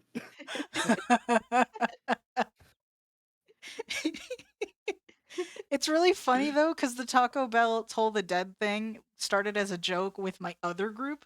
with my Twilight cleric. And it's now carried over to Quirky.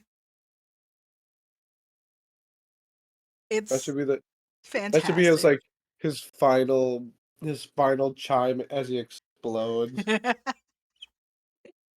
The loudest dong ever. Oh, Quincy made him explode. I shot an arrow at him and he just Yeah. exploded. Yeah. I'm surprised he hasn't attacked you for it. I know, right? He's waiting. He's waiting for the He's one bite- moment. He's biding It was his an time. accidental shot. It was supposed to hit the bad guy, but I got an at one. So nope, it went at Quincy. It hurt Quirky. It hit Keep my one eye bird. open during downtime, I guess. It hit my bird, and my bird popped. Yeah, Oh, Rin was pretty no. pissed off at Quincy for that one. I believe it. I'd Rin be was too. mad and spent like half the night bringing him back, like rebuilding Yeah. him, and you know. Didn't Mm, Ursa have so like sad. a crazy experience you wanted to share? I haven't Yes. really Yep. shared any Sorry, of we mine got either. very sidetracked. No, it's all right. I'm going to tell you a story of a little lad and multiple little lads on I don't remember. This was like my third DM campaign that I did. And picture this. A rabbit, a Ganassi, and an Asimar. All of them running for their lives as they are about to get the shit kicked out of them by multiple raiders. They are now going to a tower in order to complete their quest given to them by a wizard turned to a sheep. And yet, when they get there, they realize, well, fuck, it's guarded. So what do? We set fire to the... What was it? I think they set fire to the porta potty Oh no. as a distraction. And as they do that, there is a poor centaur inside Oh who is no. now screaming. No, it was a minotaur inside who is using the shitter. He's now on fire. His friends are now trying to help him get out. So they're just like, okay, well, we need to go to the door. So how are we going to do that? It's locked. And our Harringen decides to knock. But we're not just going to knock softly. We're going to knock as hard as we can. And they get a nat 20. Oh no. Plus modifier strength on that knock. And when I tell you that, it's the kind of knock where you know, like in cartoons when like they'll punch through the door and unlock it from the other side. Mm-hmm. They did that twice. There was 2 doors. Back to back. After every Amazing. other... So picture this. There's a Ganassi and the Asimar. They both try to open the door. They use their weapons. They fail. They're using an axe and I think a sword. Literally hitting this door. They don't do it. This tiny Harrigan just punches through the wall or punches through the door, opens the door, and goes, see? Just turn the knob. Now, now, now they're love running it. up. Now they're running up the stairs because by this point there is a bear mutant and a tiger mutant running after them. They try to fight. They get their asses kicked. Now they gotta run.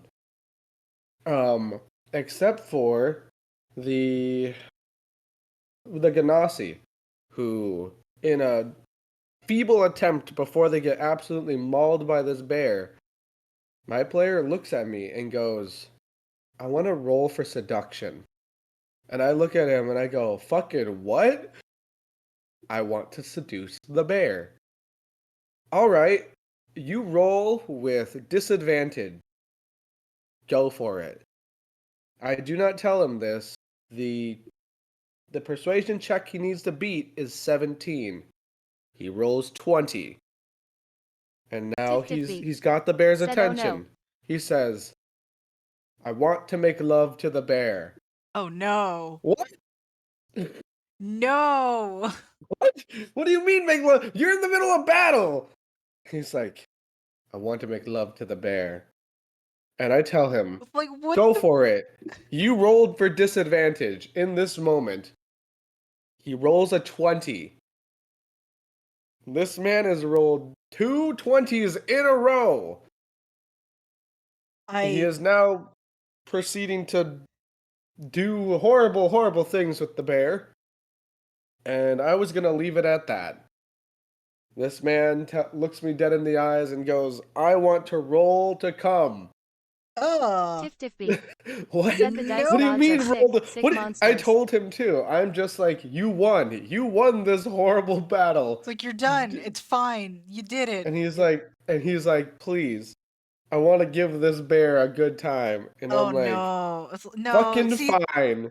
that's where you Fucking fine. that's where you fade to black. I was curious. I'm like, you know what? You deserve this. You rolled 2 20s in a row. Go for it. He rolls a nat 1.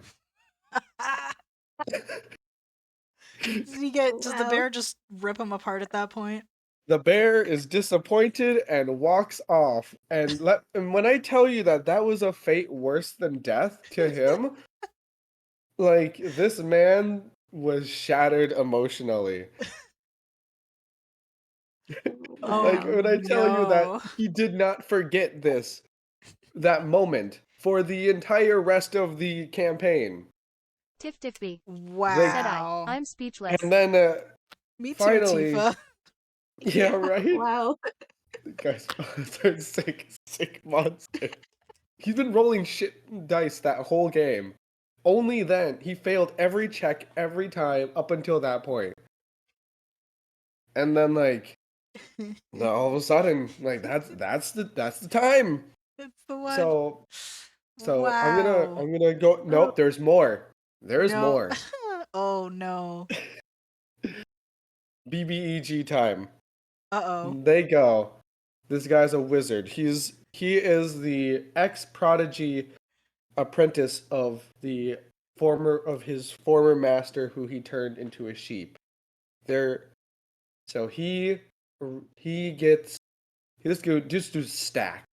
Like, they are absolutely trying their best, and they get very close. But then one person, like, during the point, is just like, what do you think you can do to stop me? And when I tell you, I don't know what happened, but the Harrigan says, I have, like, what is your aim here? And he's like, I want to spread my message of power to the world. And the Harrigan says, what if I told you I could make you something that this world has never seen? Uh-oh. And I said, roll for persuasion. And roll for charisma, because you're about to get your asses kicked and put 6 feet under. You better have a real good reason to do this. And you know what? They roll really, really good. And you want to know what these 3 came up with? I told them they had 2 minutes to come up with an idea. And they said, we're going to make him a sandwich. And not just any sandwich. Philly cheese sandwich. Oh my goodness. I almost vetoed that. But at the time, I was really curious and also really emotionally shocked by what had happened not 15 minutes prior with the bear. So I decided, sure, go for it. You need to make a culinary performance check. And you roll with disadvantage, because there ain't no way that this is going to work out for you. They each took their turns making this sandwich. There were 3 people. They each took their turn trying to make a sandwich. They have each respectively 4 HP, 3 HP, and one of them just got up from their saving throws. Oh no. Oh no. There's no reason why they should be doing this. And at the last possible time, after, what is that? After 3 dice, after 2 people failed, the last person steps up and they make the Philly cheese sandwich. And I told them, you better pitch this to me. You better pitch this sandwich like you've never pitched it before. Like, you gotta actually pitch me this sandwich. If I think it's good enough for this guy to eat, he'll eat it. And the man, shunned and broken by his loss of love of his bear maiden to be, steps up to the plate. And my God, does this man let his heart out into the sandwich speech. Oh no. And you know what? It passed. It absolutely passed. And the BBEG takes this sandwich Tiff Tiffby. and he Said they really he says, epitomized, "What is the and I took sandwich that name?" personally, And they didn't say they? the Philly Lol. cheesesteak. And I took that person. They took that personally, didn't they? Yeah, they did. And so they beat the BBEG without killing him, without getting the scroll back to, like, for the wizard to turn back to normal. They just fucking walk off back to a tavern. Well, you know what they say, if you're gonna win over someone's heart, you do it through their stomach. Oh yeah, 100%. Did I mention that this has an epilogue? Oh. So they go back to the tavern, and guess who's there taking a drink? None other than the mutant bear. Oh And when no. this man's eyes lit up like a birthday cake. And he said, Tiff Tiffby. I want to stroll no. up to this bear as sexy as possible. I Oh told him, you better show no. me. I told him, you better show me how you're walking up to this bear. And he did. You know the Giga Chad walk with like those presidents? You know that animation? I don't know if you do. I don't think so, It's no. Well, this man walked up to me like a Giga Chad, and he said, "I want to roll to seduce." And I Oh said, "There ain't no. no fucking way you're doing this again. Just leave it be." And he said, "No, I need to redeem myself." No, you don't. No, you don't. He rolled a 19. Oh no. So I'm Tiff just Tiffby. like, Said and we he really went did through the it. Dr. Livesey Man, walk. he went through it again. I told him, you roll another performance. He did the Dr. Lively walk. Yes, he really did. He really did, Tifa. Like See, this. Tifa knows. Yeah, no. Yeah, Tifa knows for sure. And then this man was like, I want to like caress this bear. And I'm like, you want to fucking what, mate? He's like, I want to Oh caress the bear. no. Let No. me love this bear. And I'm like, No. Please tell me it no, was another stop. one. Please No, tell me it was 20. another one. It was a 20. This man rolled No. a 20 for that. No. Oh my god. Oh no. So he takes the bear back to a room in the inn, That's concerning. and then he wants to roll once again. Can you guess what he rolled again for to fuck the bear? That's right. He Oh. rolled another 19. Oh, sweet lord. Fade to black. Fade to Fade to black. black. Please fade to I told him black. to.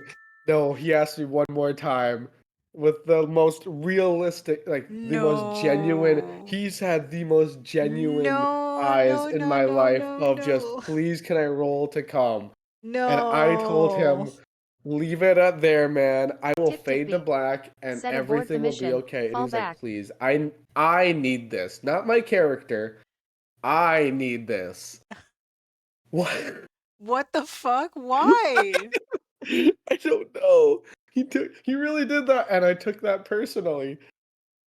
And so I let him. And he Oh rolled no. a 4. Tiff Tiffby. Said I'd just say, sir, you have This a problem. bear, this bear's like, yeah, I'm about done here, man. That bear turned asexual. Wow.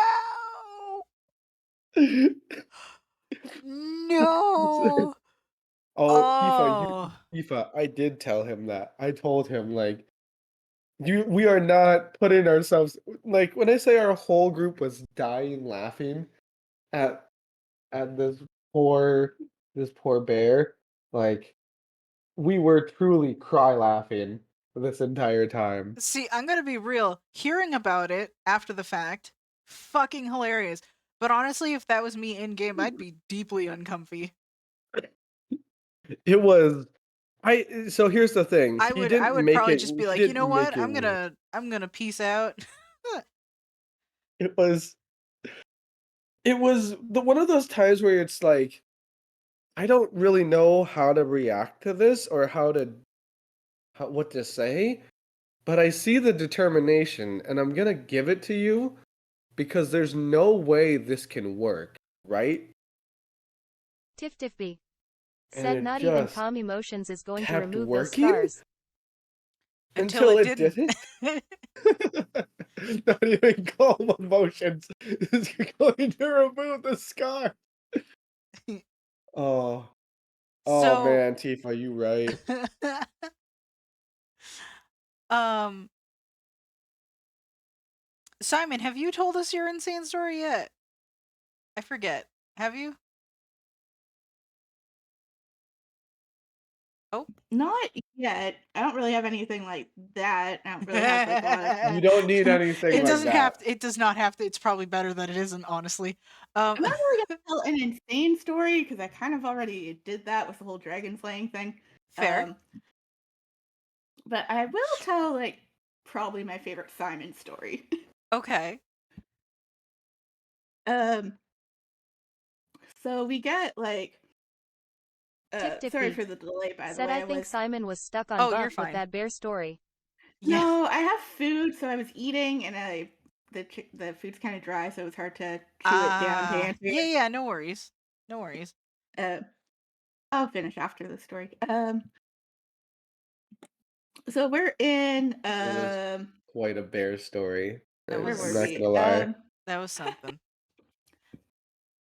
Yeah, I got my food when you were talking about sandwiches. A coincidence? I think not. Uh-huh. So Is it a Philly cheesesteak? playing in Exandria like Wildmount campaign, and they're in on Corel. We've they got like this is back when we had the other players who quit like at this like later on, but this was when they were still part of the team. We'd gotten like our first real mission from the Cobalt Soul, and we had to go like try to uncover this like sting operation for like ruidium black markety stuff in a donut shop. Simon wanted to go because like sweets and check out the place, and that's like underhanded deals and stuff's kind of his thing. He got sidelined. Nobody wanted to trust him to go and do it because this is like they've been with him for a while. He's a liar. They don't trust his ass at all. So they like benched him and had Rip. the brute force paladin and barbarian go do it, who are just also not very smart, and they didn't get very far doing it. They couldn't tell any of like the thieves can't signs or anything to like get them into this like black market thing to try and find out about this, to try and get some of this ruidium stuff and figure out what's going on there. Meanwhile, Simon is over here benched. The rogue cleric, who's his bestie, was like tasked with keeping an eye on him because they don't trust him and they want to keep him out of trouble. And the sorcerer was like away upstairs, like just doing her own thing while Simon's kind of under like being babysat. He didn't really want to have it. He wanted to go do this thing and check out the shop and figure out what's going on. So he just like he tries to ditch his bestie, which did not work at all. He kept rolling ones. But Rip. her being nice and like understanding he like, has his own stuff going on and giving him the benefit of the doubt, she just lets him walk out of the tavern to go do it. The sorcerer comes down later and she's just like, "What? You like let Simon go? Like how could you?" Which was like funny. So Simon goes. He gets in, he like sets up this whole like black market auction deal, figuring out all the signs, and he like just sets up this whole like shady underhanded thing for them to go do. It was like and showing up the barbarian and the paladin, and he just sits there waiting for everybody to come for when it's like time to do the sting, and just like chilling in a hammock. He's like, "Yeah, like you guys took long enough. Like I did the thing you didn't want me to do because no one else could get it done properly." Stretch. And they went in. They bet. Uh, sorry. Yeah. So they went in. They were able to like bet on the weapon and get it, even though they had like no money at this point. Because Simon's just so good at like his underhanded shadiness, and they did have a fight for it. Have to fight for it. Uh, but Stretch complete. was able. Simon was able to get a hold of the thing, and he just like took off and ran and like left the others, but he was also trying to protect them because like the other person wanted the sword and was like just trying to like kill Simon for it. So he was trying to protect them by getting hell out of Dodge in his own little way. But yeah, it was fun. He just like goes and sets up this like auction sting operation all in his own. That sounds like a good time, though, honestly. Oh, it's totally a great time. Like I said, I love this little chaos gremlin. He's just so much fun. Yeah, no, he's been a lot of fun to like RP with in our little thing. So like I can only imagine. I can only imagine how much more insane it is. Um I feel like I've got um I've got a question that I feel like would be important to ask. If Okay, I mean, I there was gonna see if like anyone in chat had questions, but that works too. That's true too. That's fair too. So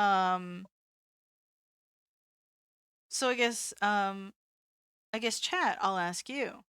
If there's anything you'd want to know as a potential or new player to D&D or any other TTRPG for that matter, cuz like you could take any of this and apply it to whatever. What is something you would want to know? I guess that Ooh. extends to what is something that if any of us could give you any advice, what would that be? You know? So I actually have a kind of question for all of us.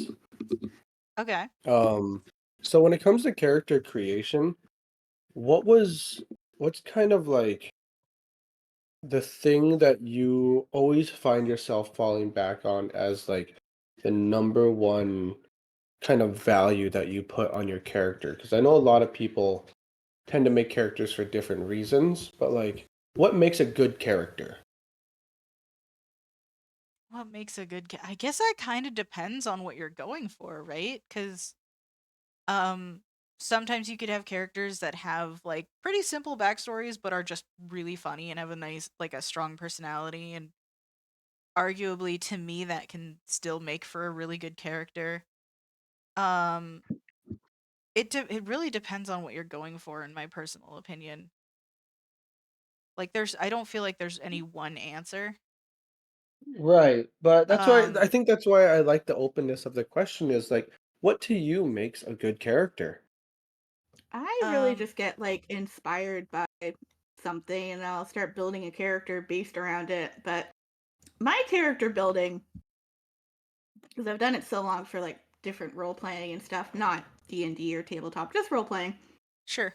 Um, I kind of build characters a little backwards from like how you'd see it on D&D Beyond or whatever. I tend to actually Mm. build the background and backstory first, and then I'll put a race and a class to that. So I kind of go a little like the opposite direction, just because I build more like the character and their personality, and then I'll put that to like how I want to play them. That's fair. That is very Um, fair. for me, it kind of works. It kind of works where I don't necessarily come up with a backstory right away unless that idea pops into my head first.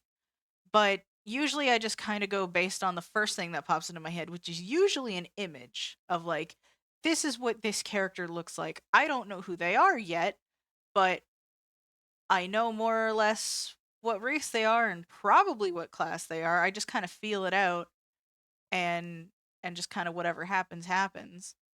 But for me, at least on a personal level, the most compelling characters that I've played are usually ones that tie to me in some way, shape, or form that let me explore something and that have um that reflect me in a way that like I don't know, just feels right, I guess. I don't It's not really like a process that I go through, it's just sort of instinctive, I guess. Like I just kind of feel it out and whatever happens is, you know, what I go with until I'm able to consult with somebody and then we flesh it out more together kind of deal. Cuz that's kind of how Mara came about and that's eventually kind of how her girlfriend came about, which I originally created to flesh out Mara's story and then she took on a life of her own. And I could not be happier for it cuz she's probably my absolute favorite character that I've ever played is my bard. Um, Same actually, which is fair because I like to put like little bits of myself in all my characters too. yeah. Like Oh, my bard, sure. my concept for her was, she's a changeling, right? But she's had to hide her identity for most of her life and now she's left home to embrace that identity.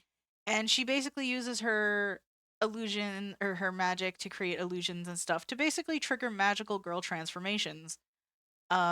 So she's basically she's a self-proclaimed magical girl and fashion designer and stuff. And now due to events in her campaign, she eventually wants to start her own business where she helps work on clothing and stuff for, you know, generally people who've had to hide themselves. So, LGBT people or just, people in general who haven't had the chance to express themselves.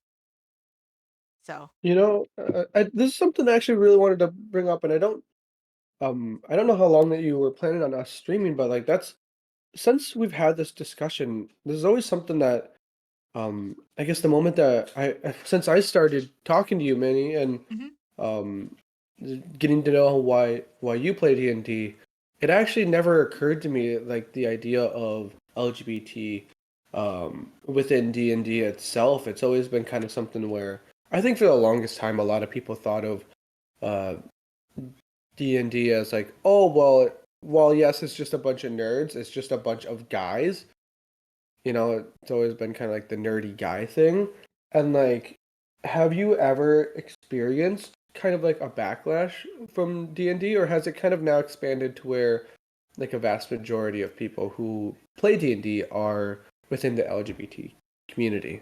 So, I mean, I can only speak as far as the groups I've played with, which thankfully I've had great experiences with.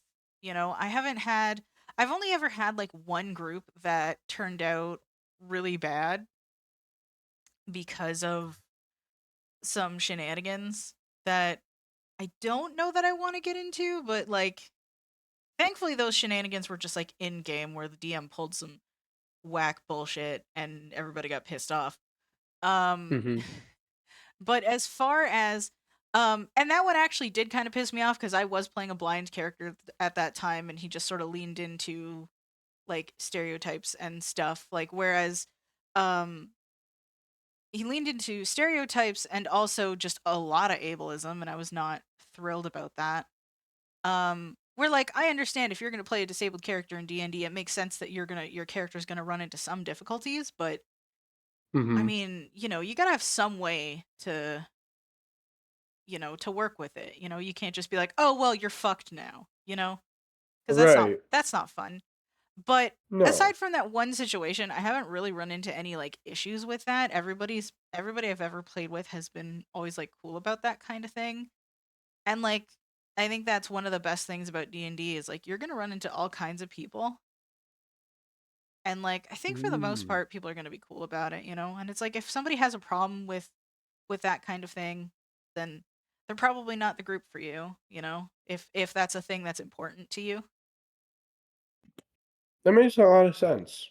I you haven't know? really I'm run glad to into hear that. issues with it either, but when I'm doing LGBT characters, I tend to do it more with people I know will be more comfortable with it rather than people that I'm not. That's I don't fair. know if they would be. That's Mm-hmm. fair. I usually try to make it so that like even if everybody knows they're LGBT, it's not like the focus kind of thing. Mm-hmm. Mhm. Cuz like yeah, you know, Create a convincing character, then worry about the specifics later. yeah, cuz Yeah. like I yeah, get. Talia's non-binary and pan, but her focus is that she's a fashion designer and she's trying to express herself in any way and just likes to she's very feminine leaning, but she's very like form fluid as well. So like that's a big focus for her is like her expressing herself through her form and her clothing and her hair and stuff like that rather than her sexuality specifically or whatever, you know.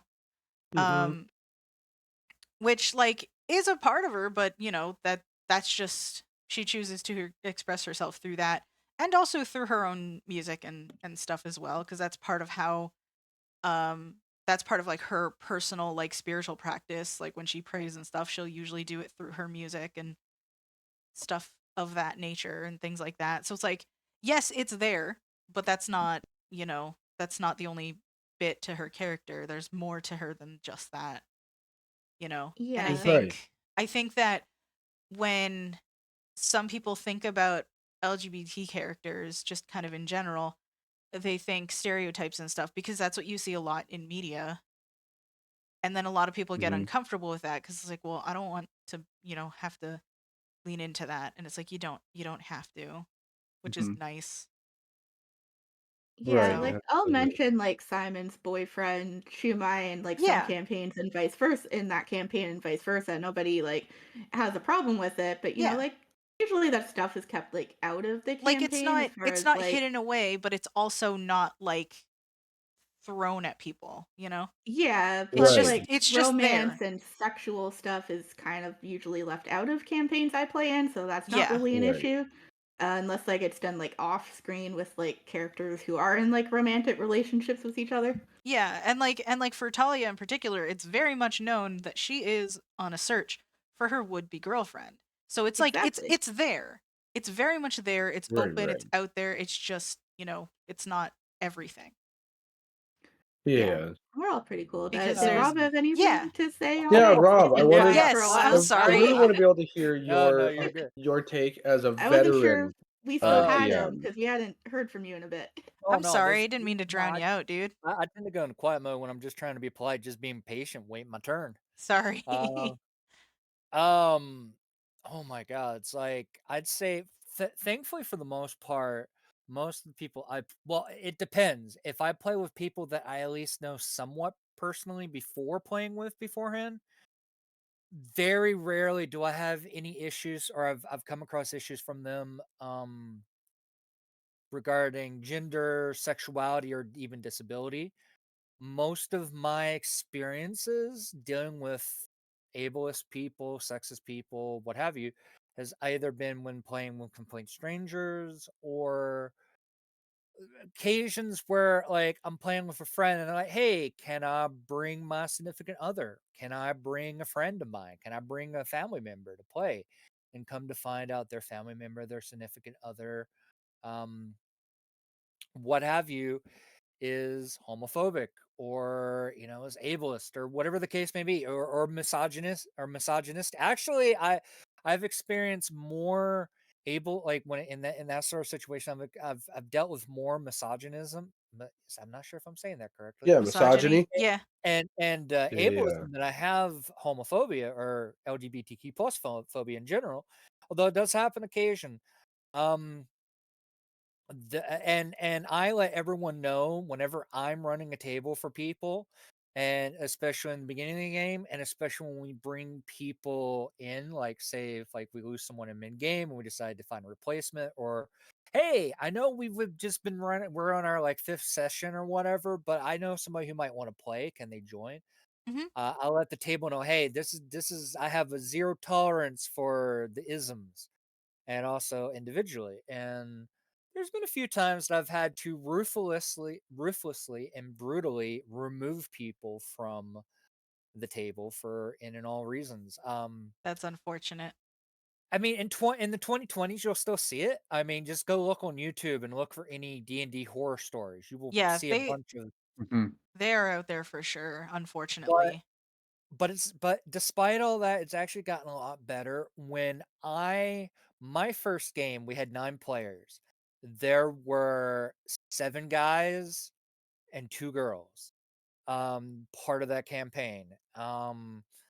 Some of the other campaigns I've played over the years has mostly been guys. There's been girls every once in a while. The as times go on, there's more of the girl power, so to speak, or even the non-binary power, um, has gotten a lot better. I've seen more. I've seen it go more the other direction. But especially when I first started playing, I had to kick more people out than I do now. But then again, these days I'm more selective about who I allow at my table.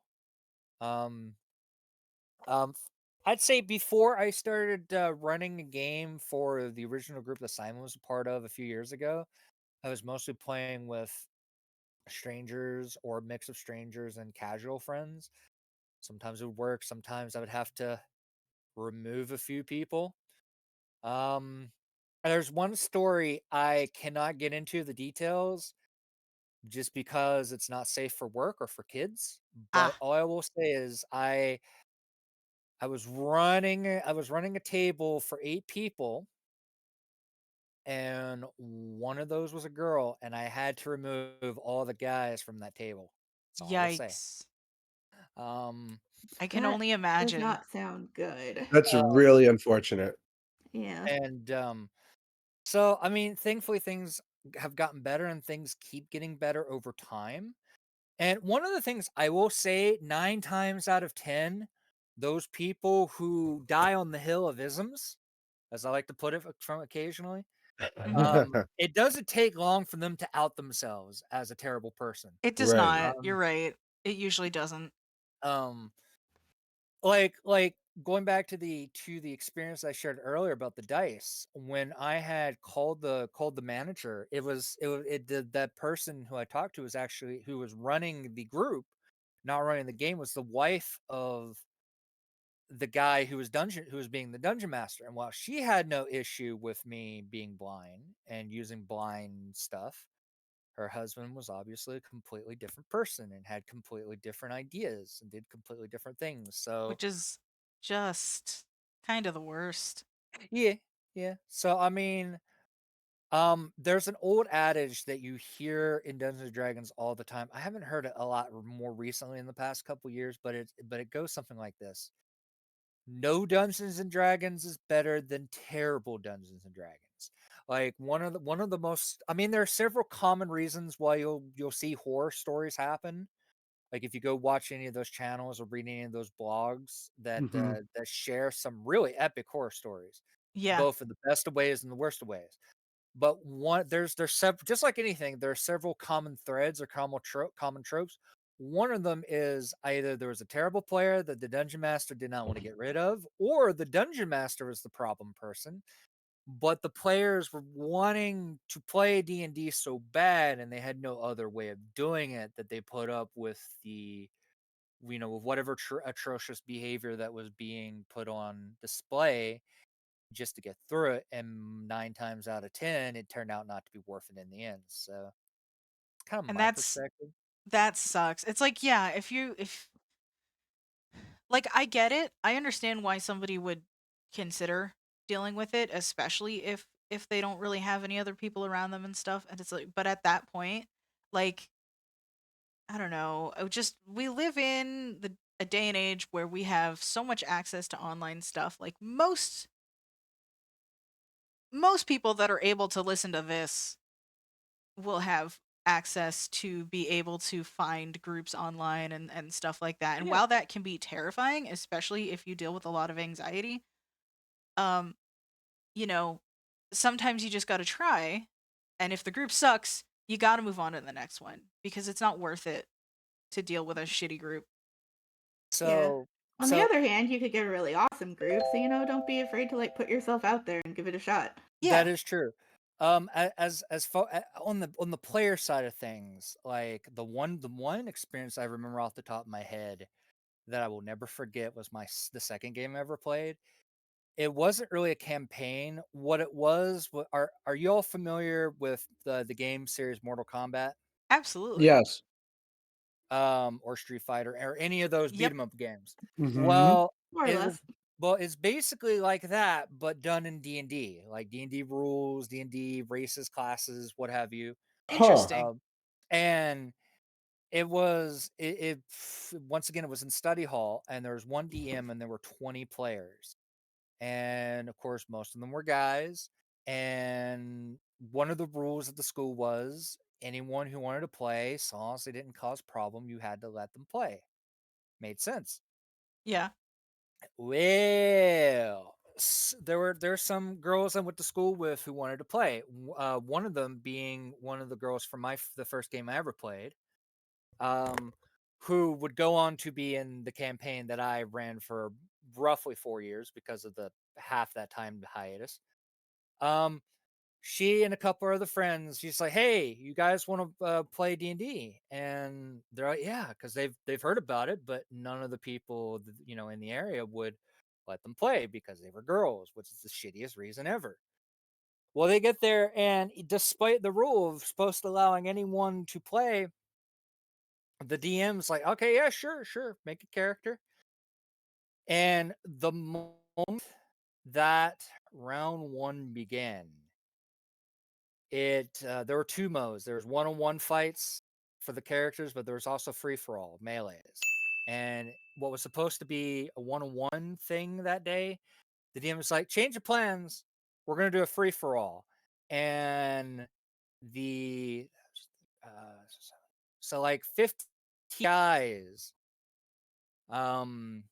15 out of like 17 guys, because I wasn't participating in this bullshit. 15 of the guys playing decided to gang up on the three girls characters, No, that's so just to mean. get rid of That's awful. and of course they could not survive. Their characters could not survive and died. And they went to talk to the teacher who was sponsoring it, study hall, and the consequence of those actions were nobody got to play Dungeons and Dragons because it got banned from that school. That's awful. Yeah, that's really unfortunate. And I'm sure it's even more unfortunate that it probably happens more often than what we'd like to admit, even nowadays. Yeah. Unfortunately, Yeah. I think for the most part, like, I think it's still, like, I'm not saying it doesn't happen often, but, like, I think it's still rare in comparison to the good groups out there. But Uh-huh. the shitty groups are No, just there's a lot of really, good groups. the shitty groups are just really loud, you know? It's like a Yeah. loud Yeah. minority type thing where it happens more than you'd care to admit, but not enough to be considered majority, Yeah. No, 100%. you know?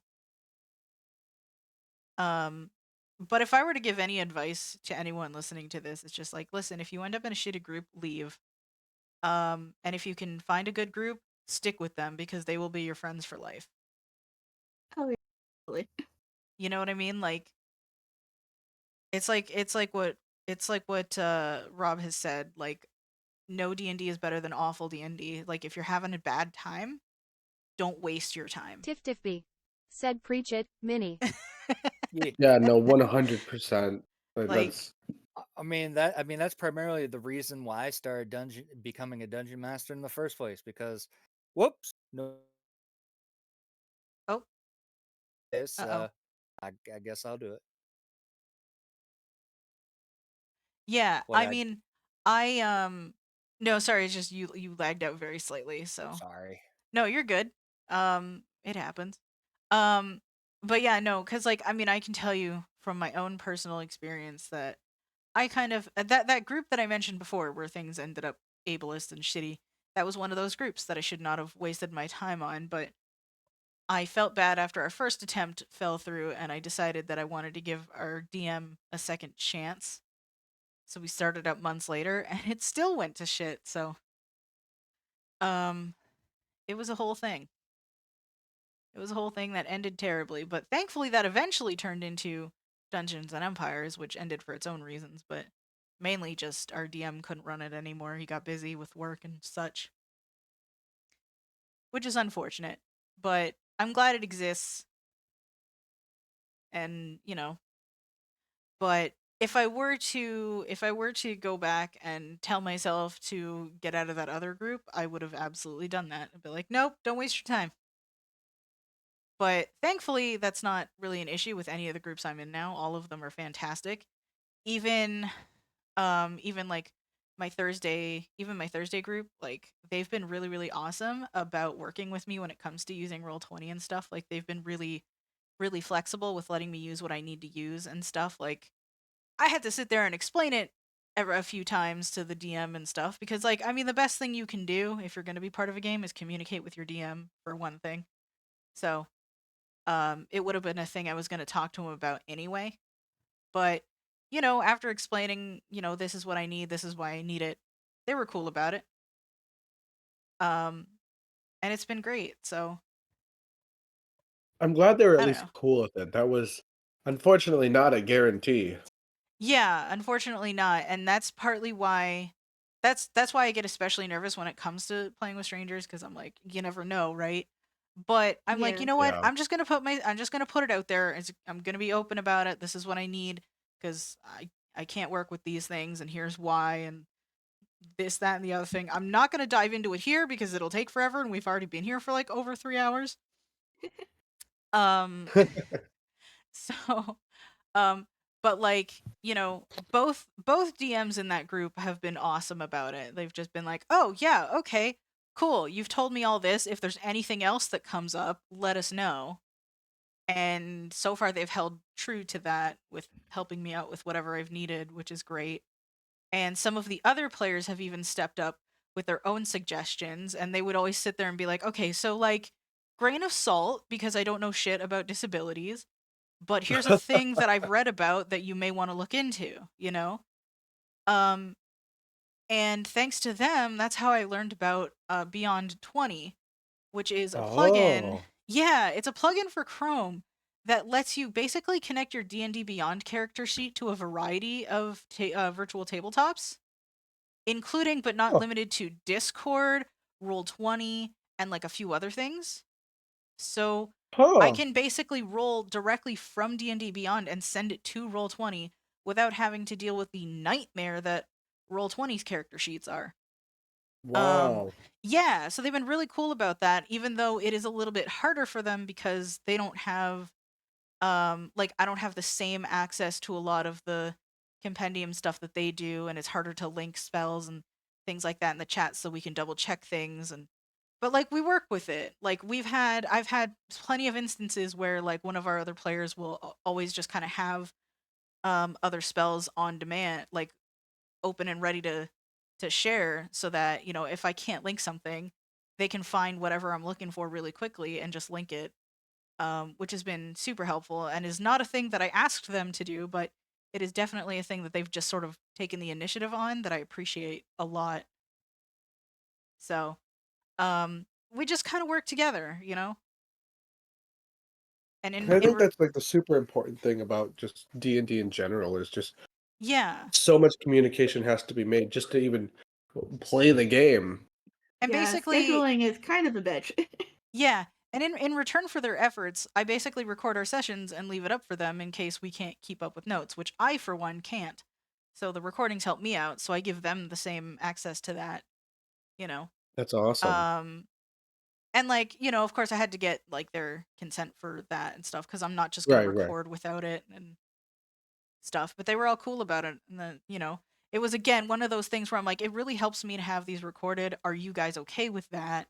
I will give you access to them too, you know. Yeah, for And sure. like they were like, as long as you're not going to make it public, that's totally fine. Like as long as it's only for us, that's cool. And I'm like, okay, you know what? I'll take it. That's totally fine by me. So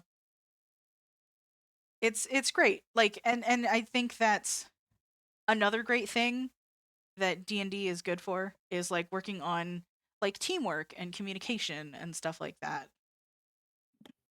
Like if anyone tells you that you're wasting your time with D&D, um it can help you with a lot of things, like a lot of practical skills. Um but other important thing, real life before D&D. Like that as in as invested as I am in D&D, if there's ever a point where a player is like I'm not feeling good, I'll just be like, we bailing, you know? Yeah. Yeah, we can take the week off. It's fine. Yep. Like, Your like health people your need to health get and better. well-being, your health and well-being first. If their schedule has to change because of work, I'm not going to bitch at them. That's not their fault. We're going to figure out another time to play, you know? Yeah, Um Yeah. And 100%. find that like most people in groups are pretty accommodating no matter if it's like schedule, like, if you're blind, LGBT, like whatever, like, people are pretty good about it. They can, if you communicate it, you can work something out. yeah. Hell yeah. That said, if you feel like you're in a situation where you don't feel safe to come out about stuff, you absolutely don't have to. You should Oh, never that too. be Of you course. should never be put in a situation where you have to. Of course not. Yeah. So that's just I don't know, I just feel like it's important to say that at some point. I think And the so nice too. thing about D&D is you can like be whoever you want to be as like a character, what have you. Yeah. That's why I think it's great for exploring things cuz like you can just be like, "Oh yeah, this is totally role play," you know? Yeah. And Roleplay like is great for what are that. what are they going to say about it? Like nobody's going to fucking know. Exactly. Sorry, tangent a little bit. I Um apologize for the train sounds in the background if you can hear them. No, you're Oh, good. you are totally fine. Sorry, my voice is starting to go a little bit, unfortunately. Yeah. Mine too a little. I've But been here a while. we've hit just just under 3 hours and 15 minutes. We're at 3 hours and 13 right now. 14 pretty much. So I feel like we might actually be at a good point to wind down for the night. Yeah, unless Chad has any more questions they want us to address. Yeah, of course. Yeah, So, Chad, if you have any more questions, otherwise, I think this is a really nice place to wrap up. yeah, you've got the floor, chat. Ah. But like honestly, we should do more of these because this has been insanely fun. Oh yeah, Honestly. totally. Um, Lots of fun. Right? I don't know if they'll all be about D&D. We could But definitely do more podcast like thingies like this. yeah, because I've Swift been wanting to Simeon do a podcast for a said at while, Ursa but Major VT, this can will I be a get that thing. bear's number? Can I This get would be an that awesome bear's podcast. number? Bears. I mean, that is a question. Also, oh no. Tiftifby said, Oh okay, here no. goes. If you were a D&D character, Which what race and class would you be and why? If I was a D, Yeah, okay. I'll give it to you, Swift. Tifa's asking if we were D&D characters, what race and class would we be and why? For me, I would absolutely just be Talia, Changeling Bard, just 100%. She's my favorite, which is saying a I would lot because I love Rin. as far as class goes, due to spiritual shenanigans, I would probably be a multi-class warlock bard, which is like my favorite class combination. Probably lore bard or spirit bard and archfey warlock all the way. College of As for Swords, baby. as for species or race, I would say probably something like Thurbog or Half Orc because I love me some Half Orcs, They are and fun. Furbog because they're connected to Irish spirituality mythology, and or fairies or something like that. Also because they're connected to Celtic mythology in general. So yeah. I mean, there you Oh. go. Although I personally prefer more giant races like Furbogs, Half Orcs, Orcs, Goliaths, so on and so forth. Gotcha. That's just my take. I'd probably be like a tiefling paladin, just because chaos gremlin, and I like swords, Chaos. and like healing powers are cool. Kind of like do- characters I like in most games. So I do like tieflings. Tieflings would probably be my second pick, honestly. Like, fair honestly, I'm enough. only picking Changeling just because of Talia. Like, she is the fucking greatest. Of course. But fucking, I love me a hot tiefling. I'm not gonna lie. Gotta go with the K tieflings, right? Yeah. Never mind. I got more work to do. What about you, Ursa? So, not many people know about this because it's from a very specific book, campaign world. There's actually a bear person called I think it's an Ursario or something like that. It's like an actual bear race. Got There's a you. couple. There's a And couple settings where there's something like that. yeah. So I mean, like, obviously it'd have to be that. But I think if I were genuinely like as me as a person, I'd have to be probably a monk. Well, not a monk. Monks don't exist in this world. Well, they do.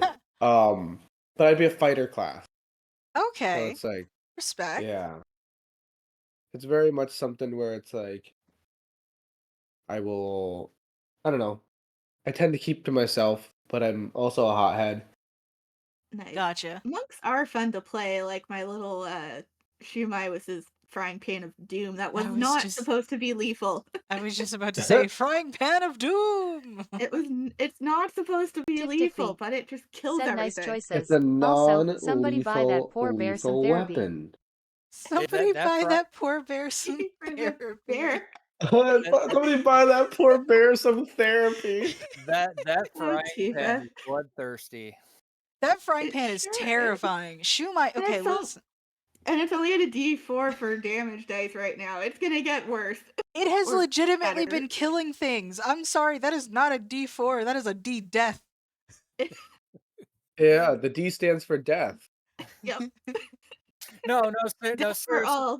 No. You don't understand. The first session of the campaign, Shumai goes to take a swing with the frying pan, and I think you crit.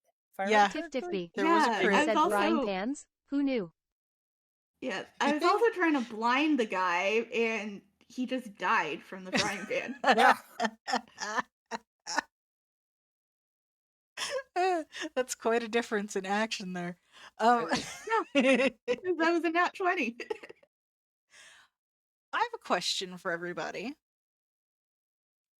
Go What for it. is a type of character, race and or class that you haven't played before that you would love to do one day? Oh. This Hmm, one's gonna be hard that's to answer. tricky. Because I don't know about class at this point, but definitely I want to try playing like a Warforged one day. I feel have a that- Warforged I feel like that would be cool. character. Can I just say Kaiza? Because I do want to play him. Fair enough. Warlock, Tiefling. I mean, I've played Tieflings before with Simon. I am gonna do be want to play messing. Kaiza. He'd be fun. Talia is gonna be messing with Warlock pretty soon. Only she doesn't know it yet. Tiff She's gonna Tiffy. discover it. Said tiefling on for her me, own. It's due gonna to the be hype fun. from you guys. And maybe something I mean, more physical like a more or less fighter or have a to monk. mirror what you say. Like, Tiefling is great. Tiefling is like- great. Oh, like- Talia. totally. I kind of have to mirror what Minnie says, like Warforged or what's the other one that came out a little while ago? Autonomes, because it's weird because I am a sci-fi fan and I do like robots, but I just find robot characters to be kind of meh in a way. Depends. Fair. Depends I on how have you N- handle them. yeah, I know that. Excuse I know me. that. But I I have a have fun voice NPCs. effect for one. I have NPCs that are of those race, but I of those species, but I they're not really meant to be played. As for class, I mean, I've more or less played all the classes. I would probably have to say my two least favorite classes are probably fighter and wizard. So I'm sure there's a subclass from one of those. I just can't think of off the top of my head that I'm just like, nope, nope. Okay. For Gotcha. race, I think I'd probably want to maybe play like a Dampier. That could be fun. Tifa says that she'd want to play a Tiefling, which is fair. You could join the gay Tiefling club. Yes. Heck yeah. Yes. And Join I us.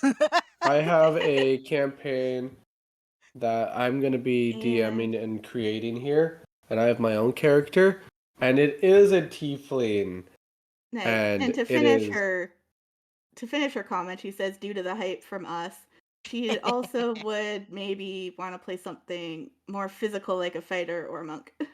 I actually have a oh tiefling fighter who's currently inactive, but Nice. she was very fun. I miss nice. playing as Ro, but one day I'll bring her Oh back. yes.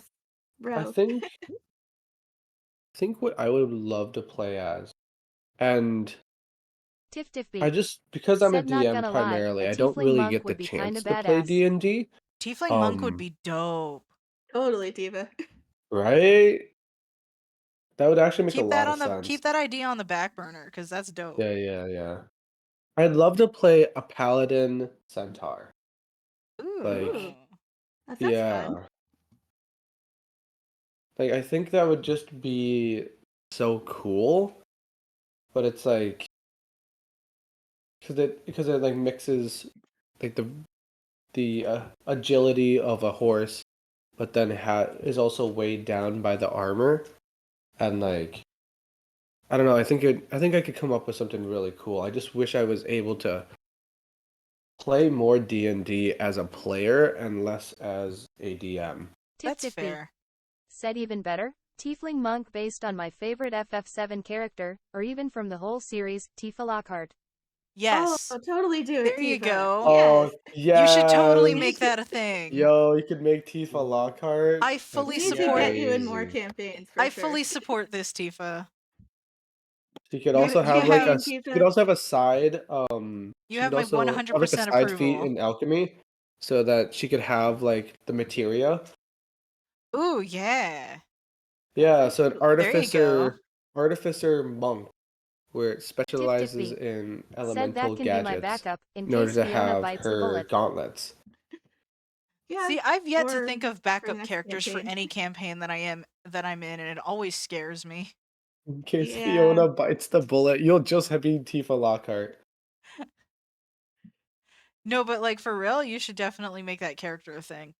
That's so Yeah, good. next 100%. campaign, we need to get you playing more, Tifa.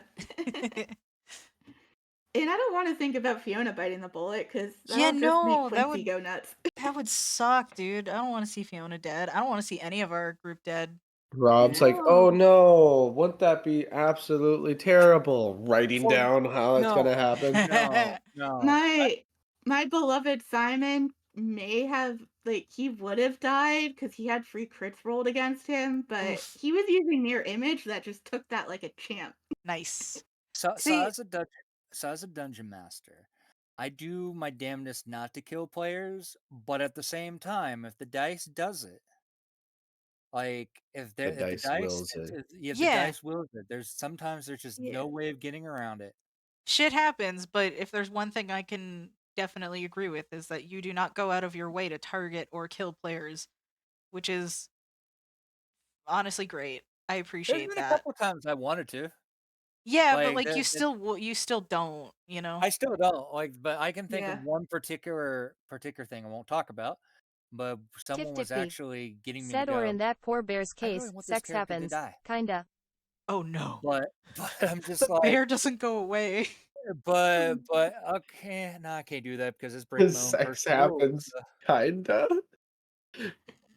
I mean, I don't know about you, Tifa, but That I think that would actually like break me in a way that would just be like, well, I'm never doing that again. Yeah. Yeah, well, I'm also terrified that that's the thing that has stuck so far is the sex bear. I'm so sorry. I feel like my spirit animal is traumatized. I'm sorry. I'm so I'm so sorry to everybody if No, I've no, traumatized you. it's okay. Tiff Tiff B. Trust I Said me, my poor I don't cleric know would how be to just process milping it all the either. way This back to the happened Arashari if she saw that. like I Oh, don't yeah, no, know, I would just year and a leave. half ago. That is yikes. It has never left the inner chasms of my mind. She It's saw that. I mean if you're going to go through an experience like that, you're definitely not going to forget. Yeah, Um no. that is unfortunate. Tiff Tiff B. Honestly. Said Melora. I appreciate nature, but even I draw the line at that. Yeah? No, I appreciate Oh my god, it. Tifa. Dang. oh, Tifa. Alrighty. You know what? I feel like we're at a good point to start wrapping things up. Yeah, I think so Um Yeah, too. that's a great note to leave it on. yeah. Blue balled bear. Oh, I'm so sorry, you guys. I'm just saying, like, we've been here for 3.5 hours, and I think we're And I starting to didn't go a even little bit crazy. and I didn't even talk about Bad Touch Bar that had to be tied up every night.